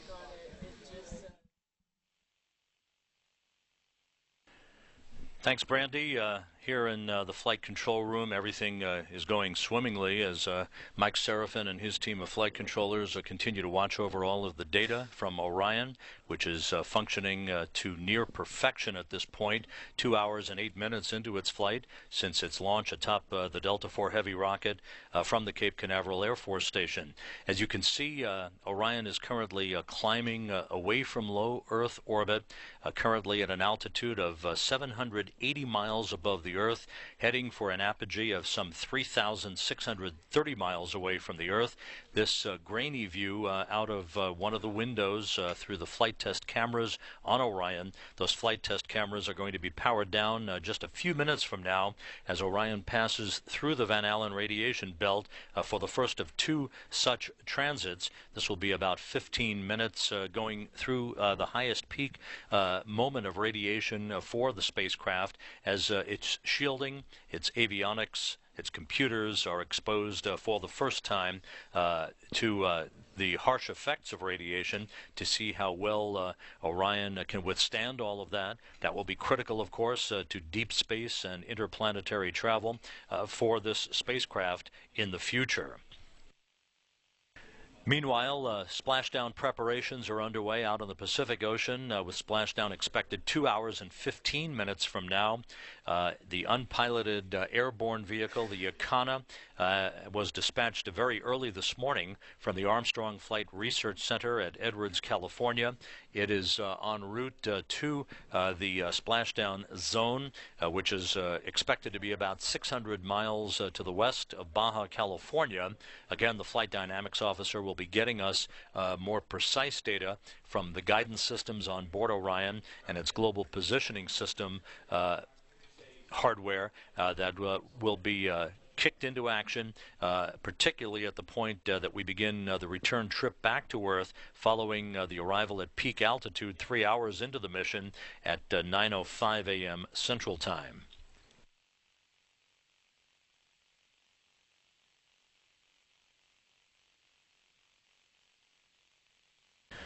The flight of Orion will be entering some of the most critical phases of all of the Orion program test objectives a short time from now. Orion's systems have so far functions so well that there has been almost no conversation on the flight loops by any of the flight controllers here in Mission Control. They are watching over their data, waiting to address some issue that they fully expected to crop up in a test flight, and that's the whole purpose of this, is to exercise all of Orion's systems. But so far, Orion is betraying any opportunity for any conversation about a problem, because there simply are none at this point at the 2-hour 10-minute mark into the mission.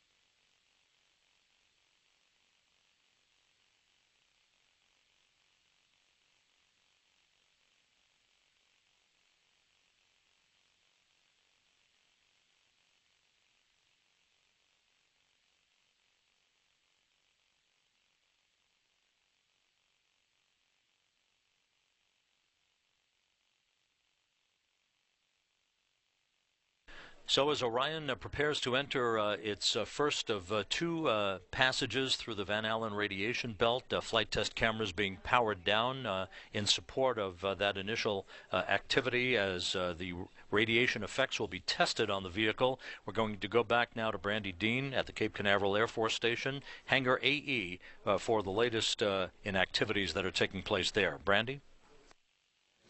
Thanks, Rob. And as Orion is continuing to pass through those Van Allen radiation belts, we're bringing to you now Chris Dobbins, who is a member of the student team that won a contest to fly an experiment on board Orion. Thanks so much for joining us, Chris. Thank you for having me. Okay, so we had the Exploration Design Challenge, and you were part of Team Aries, right, from Virginia. And tell us a little bit about what the project was and what you did. All right, so the EDC, or Exploration Design Challenge, was meant to create a static radiation shielding experiment to fly aboard the Orion. And some of the parameters of the experiment were it had to be fit inside a 7-inch cube, and it had to weigh less than 7 pounds. Wow. So we actually have a flight model. An identical one, or near identical one, is currently aboard the Orion right now, and it's containing 10 passive dosimeters that'll give us flight data later. For people who don't know, what's a dosimeter? Dosimeter is a radiation detection device. Okay, so it's going through the Van Allen belts, it's going through that high radiation period, and right now you're shielding us, hopefully keeping those sensors from experiencing the radiation, right? Mm-hmm. Yep. Well, tell us, how did you come up with design? What exactly is it? All right, so we call our design the Tesseract.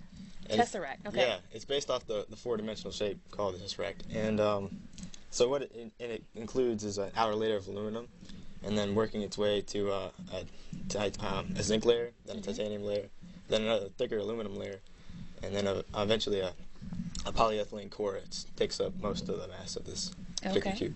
So how did y'all come up with that design? It's based off the design of graded Z shielding, except we kind of took out the heaviest metal idea that normally would be included in a graded Z, just because during this experiment it would be more effective to have not have that heavy metal there. Sure. Okay. Well, so right now, something that you built or helped build with your team, I guess, is flying in space. How does that feel? It's definitely exciting. It's something that we're probably never gonna, at least not most people would not experience, especially at this age. It's people telling us all the time, like, this is a really special experience, and I mean, I believe them. It's really cool. Did you watch launch today? Yes, I did. Yeah. Yeah. So you got to see it launch into space. Yeah.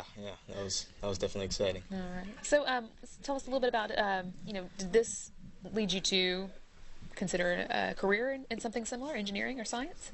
I mean, I definitely wanted to be like an aerospace engineer, maybe work for NASA or any other company. Okay. And this has definitely just solidified, my want to become an aerospace engineer. And so hopefully you'll build more stuff that goes into space in the future, right? Yeah. All right. That'd be cool. Great. Well, thanks so much for coming and talking to us, and look forward to hearing about the results. Hopefully it's working really well right now. All right. Yeah, I hope so too. Okay. Well, now actually we're going to go to Amber Philman, who is on board the USS Anchorage. We're going to get an update from her on the activities that the team there is doing to prepare for the recovery Orion when it splashes down around 11:30 Eastern Time. Amber? Thanks, Brandy. And joining me this morning on the USS Anchorage is astronaut Sunny Williams, who has spent 322 days in space on 2 missions on the International Space Station. She's also a captain in the Navy and familiar with ships like the one we're on today. Good morning, Sunny. Can you tell us a little bit about your role on the ship today? Good morning, Amber. And first and foremost, congratulations to everybody and a beautiful launch this morning.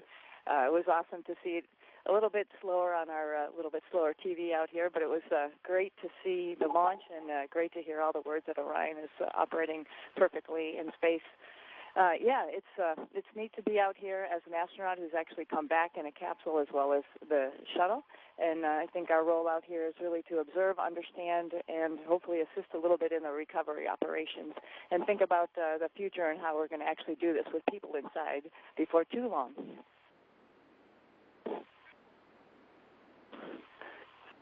Great. And so can you tell us a little about what you've seen already this week and how the team has been preparing for recovery?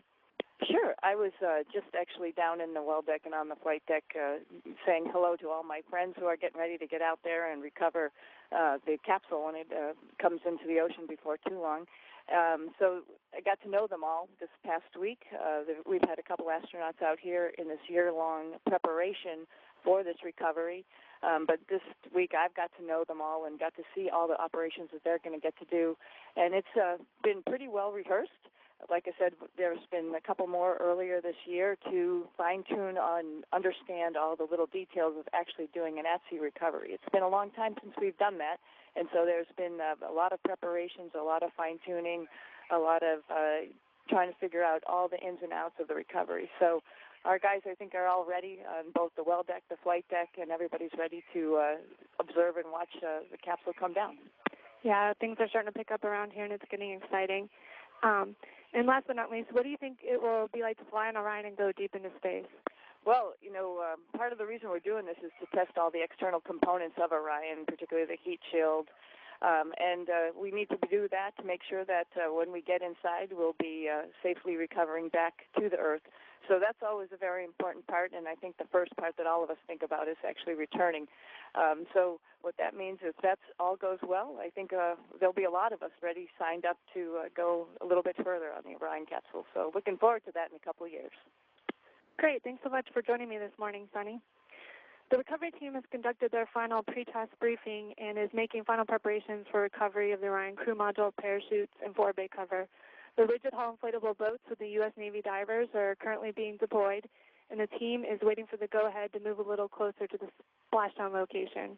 Everything is looking good out here in the Pacific, and we are ready to recover Orion. I'll send it back to you, Brandy, in the Mission Director's Center in Florida. Thanks, Amber. And speaking of recovery, we're getting another view now from the Icona unmanned aerial vehicle, which, again, is what we're hoping will give us some great views of Orion coming down for its splashdown in the Pacific under the main parachutes. A view here coming directly from the Icona Live, and as you can see, we're now getting color video as the sun rises over the Pacific. Again, splashdown should be happening around 11:30 a.m. Eastern Time today, and hopefully this will give us some great views of exactly what that looks like.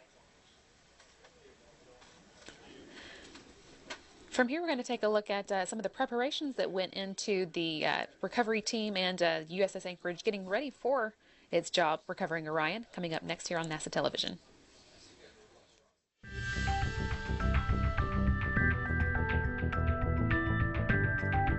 During Orion's flight test, the spacecraft will travel 3,600 miles into space, return to Earth at speeds of up to 20,000 miles per hour, and endure temperatures near 4,000 degrees Fahrenheit before splashing down in the Pacific Ocean. For the team tasked with recovering Orion after splashdown, this is when the work will begin. NASA's Ground Systems Development and Operations Program, Orion prime contractor Lockheed Martin, and the U.S. Navy have worked hard to prepare, practicing recovery operations during the past year to establish techniques they will use to recover Orion, the parachutes, and the forward bay cover from the water. We're working with the Navy to figure out a way to use these well deck ships that they have to get the capsule back in the well deck and allow the crew to get out basically on dry land in a sense. And so all this testing is about how to make that work. Before Orion launches on its flight test from the East Coast, The recovery team on the West Coast will embark aboard the U.S. Navy's amphibious ship, the USS Anchorage, and head out to sea. All of the necessary hardware and equipment will be carried below in the ship's well deck. It also is where Orion will be secured after the team recovers it. While the team waits for Orion to take flight, they will launch weather balloons from the deck of the ship and monitor sea conditions. Meanwhile, about an hour before splashdown, the helicopters will take off from the ship's deck and fly out to help locate Orion as it makes its descent toward the ocean. The helicopters also will help the team track Orion's protective forward bay cover and parachutes for the recovery. Teams in rigid hull inflatable boats will find and secure the hardware with floats until they're able to safely recover it. Minutes after Orion splashes down, the crew module uprighting system will inflate to help stabilize the spacecraft in case it doesn't land heat shield first into the water. U.S. Navy divers in Zodiac boats will check for any hazards around Orion. Then they'll attach a sea anchor, load distributing horse collar, and tether lines to the crew module, and work to guide it to the ship's well deck. So it's our way of recovering the Orion crew module, and we do it in a way that we protect the heat shield so that we can get as much good information as we can for the engineering analysis that we'll do moving forward. The spacecraft will be set down on rubber shock absorbers secured to the deck, and the ship will head toward calm waters. The crew module will then be put into its recovery cradle and readied for offloading. The ship will then begin the journey back to Naval Base San Diego. The team also is prepared to use an alternative method of recovery in case Orion can't be recovered using the ship's well deck. At sea, a sling will be placed around Orion, and the stationary crane on the USNS Salvor, a salvage ship, will be used to lift the crew module up and onto the deck where it will be secured. It will remain there for its trip back to port. In case of very turbulent sea conditions, the USNS Salvor could tow Orion along until calmer seas are reached and it can be recovered. When Orion splashes down in the Pacific Ocean, the U.S. Navy ship and recovery team will be ready to recover the spacecraft and safely bring it home.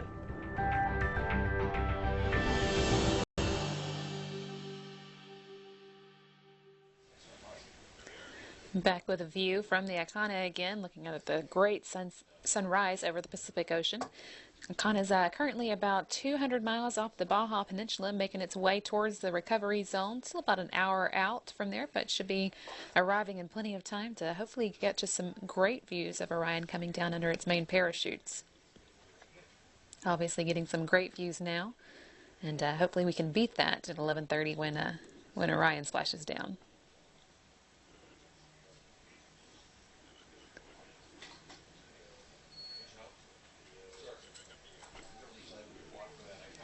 We're 2 hours and 23 minutes into today's 4.5-hour test flight of Orion, and everything is continuing to go wonderfully on board Orion in the test flight. Everything working just as it's supposed to and making its way through the various milestones.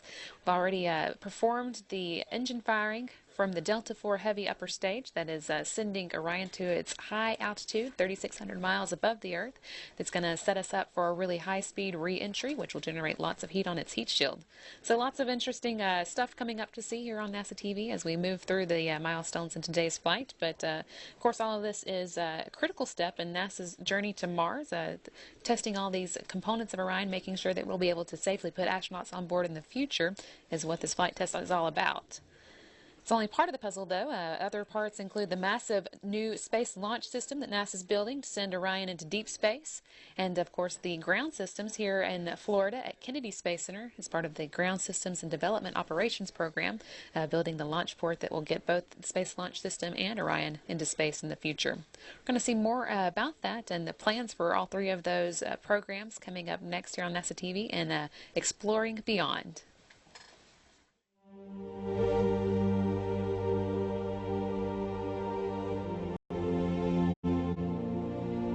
We explore to gain knowledge, to push the boundaries of possibility, and to reveal the unknown. We seek to discover, to find answers here on Earth and in space. Was Mars once an Earth-like planet with water and an atmosphere? What happened? Can the same thing happen here on Earth? What about asteroids? Is there something we can do to prevent a big one from colliding with Earth?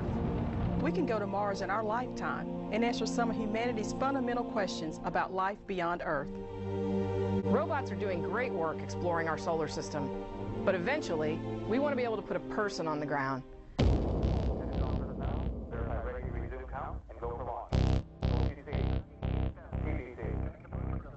Now, sending people to deep space destinations requires a lot of stuff. Food and water, shelter, fuel, spare parts, tools and supplies. It's like a spacefaring RV. The farther you go and the longer the trip, the more you need, and that means moving a lot of mass. So when you talk about getting past the pull of Earth's gravity, you need a bigger, more powerful rocket.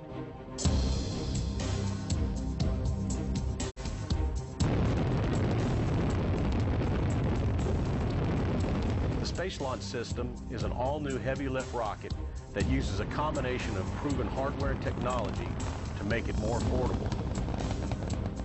We can take the best from all we've learned from building rockets and combine that with cutting-edge tooling and manufacturing technology to build the most powerful rocket in history. You can fly to really high orbits around the moon with this rocket without requiring any other assistance. But when we add an upper stage, we'll have an even bigger capacity. The larger evolved version of SLS can carry a habitat, larger solar arrays, additional propulsion, you name it. It's really a versatile rocket.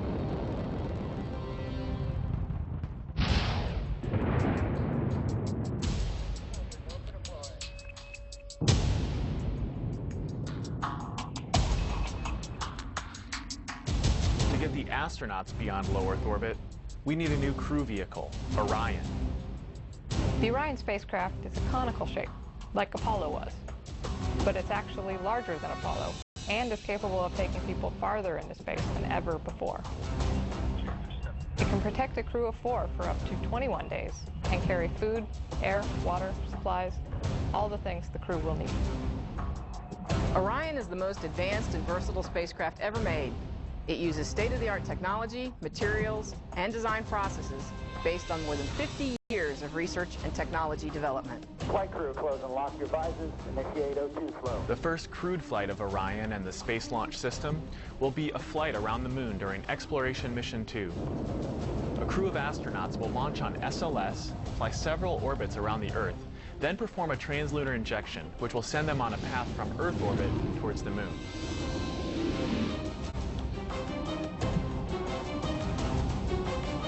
Once the crew gets near the moon, Orion will pass within 60 miles of the surface, and from there, Orion can insert into a high lunar orbit several thousand miles from the surface.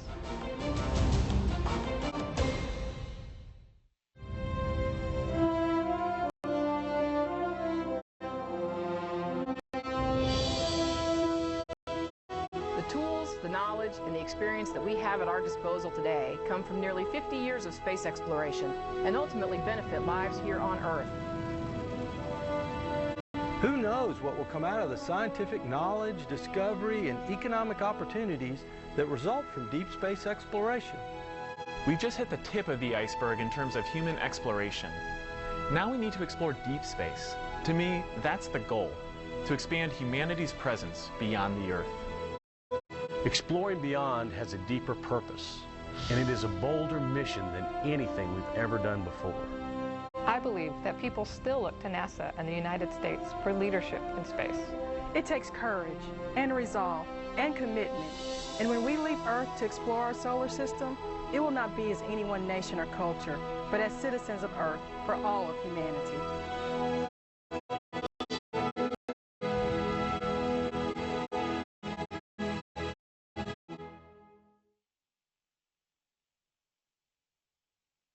Another view from the Icona unmanned aerial vehicle. It's going to be capturing views of Orion's splashdown a little later in the day. Saw in that video that there's a lot to look forward to on NASA's journey to Mars, and besides today's flight test, there's a lot of work already going on. Work has already started on the next Orion spacecraft that will be flying on Exploration Mission 1. And work definitely going on as well on the Space Launch System rocket that will get us into space on that next flight. And of course, the Ground Systems Development Operations Program is busy here in Florida, not only getting ready for the work that will be done launching that rocket and spacecraft, but also to help us recover Orion from the Pacific Ocean today after this current flight test. And here's a live view from the windows of Orion looking down at the Earth. Continuing to move to that peak altitude of 3,600 miles above the Earth and getting a more distant view of Earth than we've seen in a while from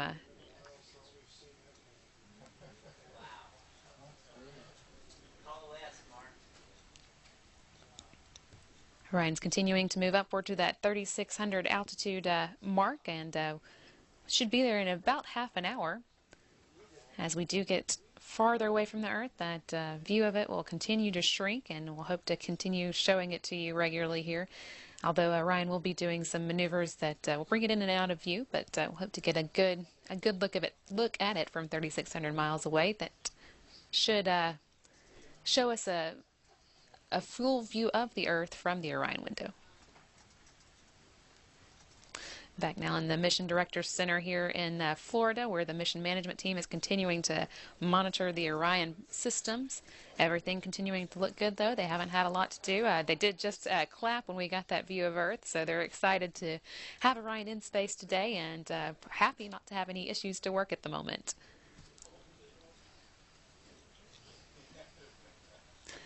Another view here from inside the Mission Director's Center, looking at some of the members of the mission management team, kind of in the middle there. In this view, you can see Julie Kramer, who is the chief engineer on the Orion program. Also in the room, you've got a collection of program managers from both Orion program at NASA and Lockheed Martin, and also the mission manager from Lockheed Martin, Brian Austin. Again, this group is the ones that would take care of any issues that come up that fall outside of the flight rules already established for Orion, make any hard decisions that need to be made. But so far, they haven't had a whole lot of decisions to make. Everything's going so well.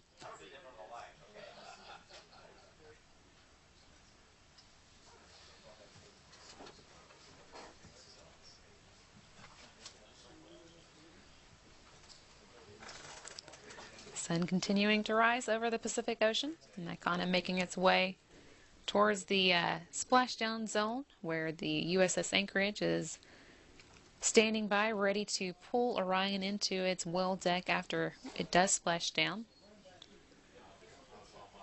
We're 2 hours and 32 minutes into today's 4.5-hour flight, and we should be expecting to splash down around 11:30 Eastern Time.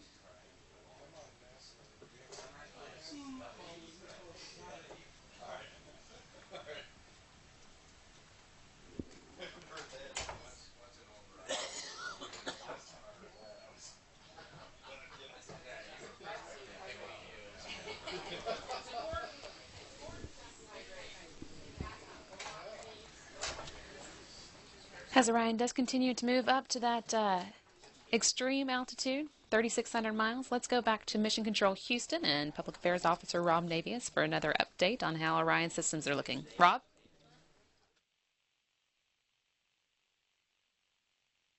Thanks, Brandy. Back here in Mission Control in the Orion Flight Control Room, the flight operations team led by Lead Flight Director Mike Serafin watching the performance of Orion. A very telling moment just a few minutes ago. Serafin was going to take a break from console, and he asked on the flight loop to his flight controllers, is anybody working anything? And there was dead silence. A testimony to the performance of the Orion spacecraft to this point. It has been operating in flawless fashion as we pass the 2.5-hour mark into the mission. But the real metal to be tested is coming up in the next hour and 50 minutes between now and splashdown time, when Orion will reach its peak altitude and then begin the return trip back to Earth. It did pass through the Van Allen radiation belt with zero effects on its avionics, on its shielding, all of its systems performing to perfection You saw that dramatic view of the Earth.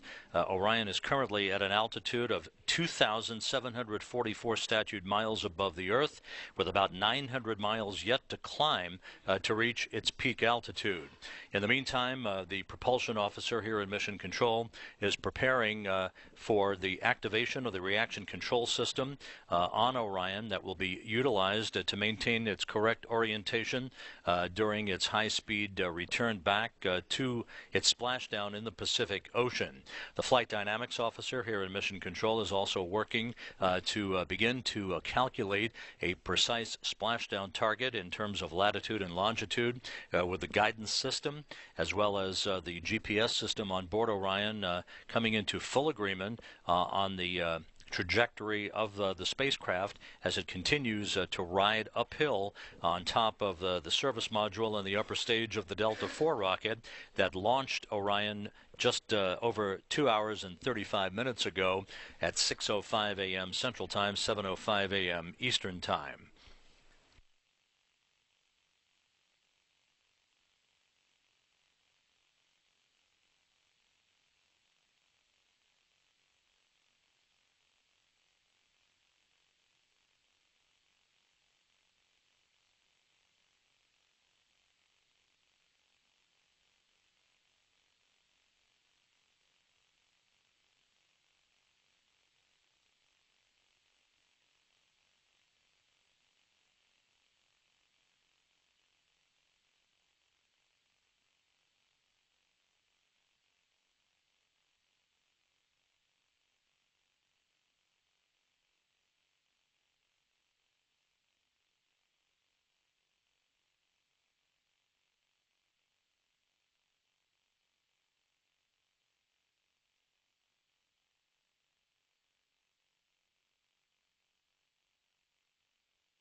Back here in Mission Control, one of the Orion program milestones that was achieved about an hour ago was the dumping of video files from the spacecraft that recorded key Ascent flight events as Orion headed uphill atop the Delta IV rocket. The first two such critical events was the jettisoning of the 3 service module fairing panels, followed moments later by the jettisoning of the launch abort system. That was a critical milestone to test the item that ultimately will be used to carry a crewed spacecraft away from a vehicle in the event that should become necessary. This is a looped replay of that particular data file that came down a short time ago, once again showing the launch abort system jettison, one of a number of such files of engineering data that was downlinked to the ground over about an hour-long period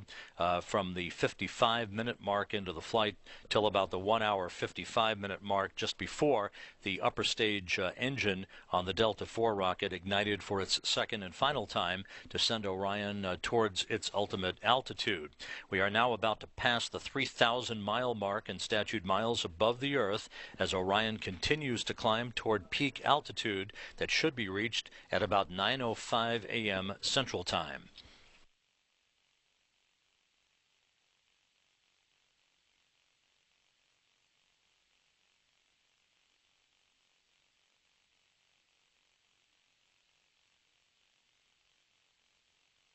One of the next critical milestones on Orion's maiden journey will be the separation of the crew module from the service module. That's expected 44 minutes and 46 seconds from now. There are a series of pyrotechnic devices that will fire to enable the crew module, the Orion capsule itself, to separate from the service module in the upper stage of the Delta IV rocket that propelled it into orbit. Right after it is separated, the thrusters on Orion will turn the spacecraft 180 degrees so that its heat shield is pointed toward the Earth. As you have heard in other commentary this morning on our broadcast, that heat shield is the largest ever fabricated for a spacecraft, 16.5 feet in diameter, 30% larger than the diameter of the heat shields that were on the Apollo command modules that returned from the moon. Built out of a fiberglass phenolic honeycomb covered in Avcode, which is the ablative material for those heat shields. It is 1.6 inches thick at its thickest point. Once again, a live video from one of the flight test cameras inside the Orion spacecraft. This is looking out of the commander's window in the crew module as we have now passed the 3,000 statute mile point in altitude, with about 600 miles to go before Orion reaches its peak altitude. And again, that's expected around 20 minutes from now.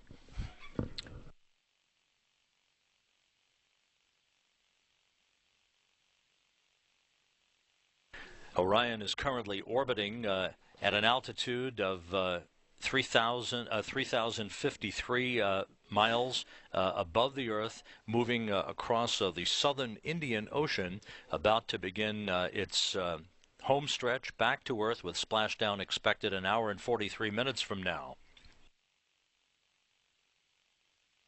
The report from the recovery teams out in the Pacific is that everything is on schedule for all of the vessels and aircraft that will be part of the NASA U.S. Navy recovery team. All of those assets are en route and are in the splashdown zone to arrive in the splashdown zone a short time from now, well ahead of Orion's return to Earth and its splashdown under its three main parachutes, with splashdown expected 1 hour and 43 minutes from now.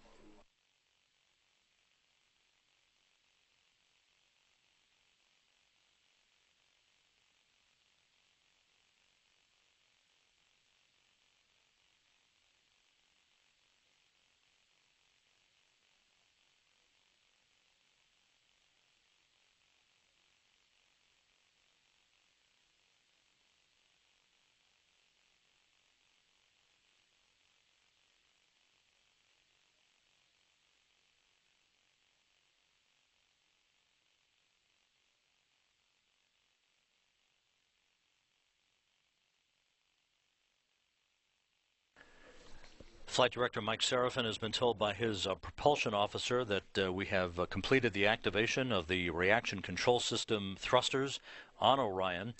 This crew module propulsion system for the maiden flight of Orion, consisting of 2 strings of 6 monopropellant hydrazine reaction control system thrusters that are located in 8 thruster pods, 2 pitch-down pods, 2 pitch-up pods, 2 pods that control the roll of the spacecraft, and 2 that control the yaw of the spacecraft.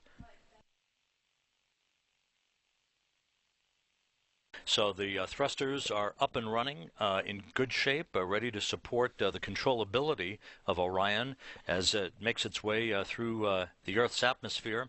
It will begin to enter the Earth's atmosphere at an altitude of about 400,000 feet above the Earth at the 4-hour, 14-minute mark into the mission. And at that point, we are expecting about a 10-minute transit in which Orion will initiate that entry into the atmosphere at a speed of about 20,000 miles an hour, some 84% of the velocity that will be experienced by Orion when it returns from a SEAS lunar mission several years from now.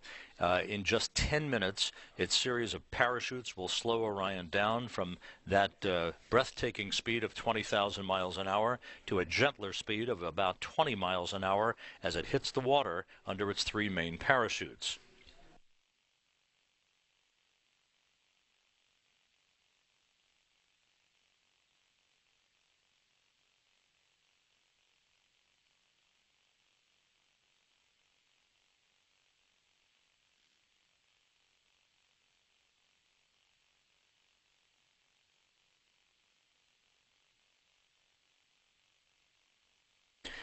As we approach peak altitude, we're currently 3,200 statute miles above the Earth.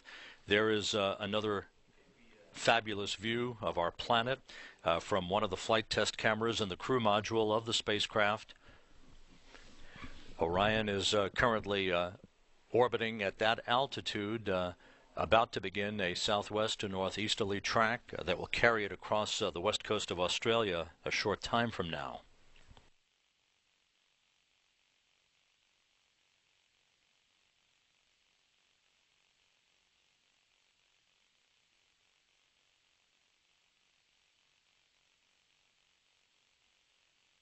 Just to recap several times upcoming for key events. Once again, we are expecting Orion to reach its peak altitude just a few minutes from now at 9:05 a.m. Central Time. We'll receive a final update on splashdown targeting by the flight dynamics officer. The latitude and longitude of the expected splashdown point for the vehicle will be inhibiting the attitude control system as the second stage of the Delta IV rocket goes into free drift in preparation for the separation of the crew module from the service module. That's expected 38 minutes from now at about 9:28 a.m. Central Time. The flight director here, Mike Serafin, will be assessing Orion systems before he gives a go-no-go decision for extended power-up of the spacecraft after it splashes down in the Pacific. That will be of value for Lockheed Martin as it evaluates the thermal effects of Orion's high-speed return back to Earth. The nominal power-down scenario would call for a power-down and a handover from this flight control team to the NASA Navy recovery forces out in the Pacific.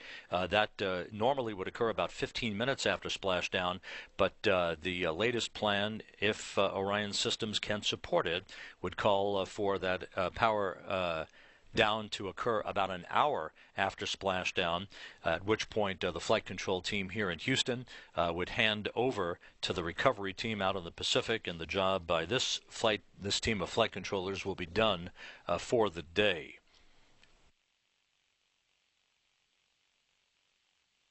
Entry interface back into the Earth's atmosphere is currently targeted for about 10:16 a.m.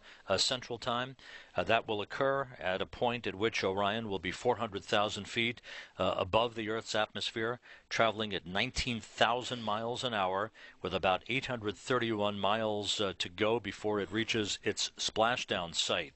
Peak heating on the vehicle to about 4,000 degrees Fahrenheit is expected about a minute and a half after entry interface at an altitude of some 32.5 miles above the Earth, while Orion is traveling more than 17,000 miles an hour. And again, this is a dramatic return to Earth for this spacecraft, exercising all of its systems on its maiden flight, its shakedown cruise, if you will, as Orion moves from a point above the Earth, traveling at 20,000 miles an hour to a speed of just 20 miles an hour at the time of splashdown under its three main parachutes.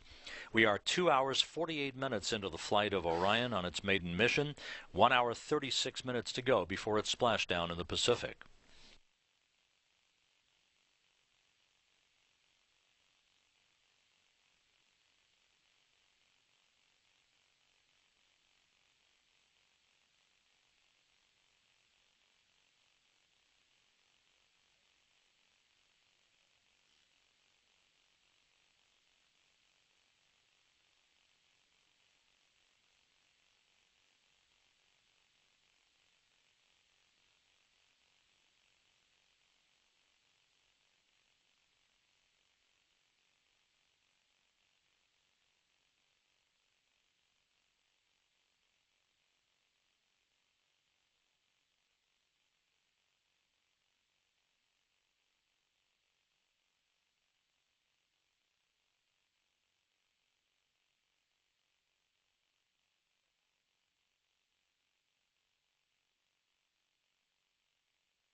Orion now continuing to climb to its peak altitude, approaching the 3,400-mile mark in statute miles above the Earth, guided to that altitude by the two burns of the upper stage of the Delta IV rocket. Again, Orion having launched at 6:05 a.m. Central Time, 7:05 a.m. Eastern Time, right on the money at the opening of the window on this second launch attempt for the vehicle.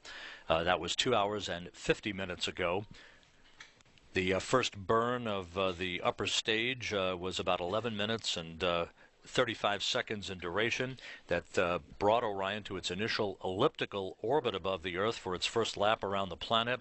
And once it came around at about the 1 hour 55 minute mark into the mission, a 4.5 minute burn, a second firing of the upper stage of the Delta IV rocket propelled Orion away from low Earth orbit en route to peak altitude, which it will reach just a few minutes from now. We're expecting to arrive at peak altitude about 10 minutes from now. Currently, Orion passing the 3,400-mile mark in altitude.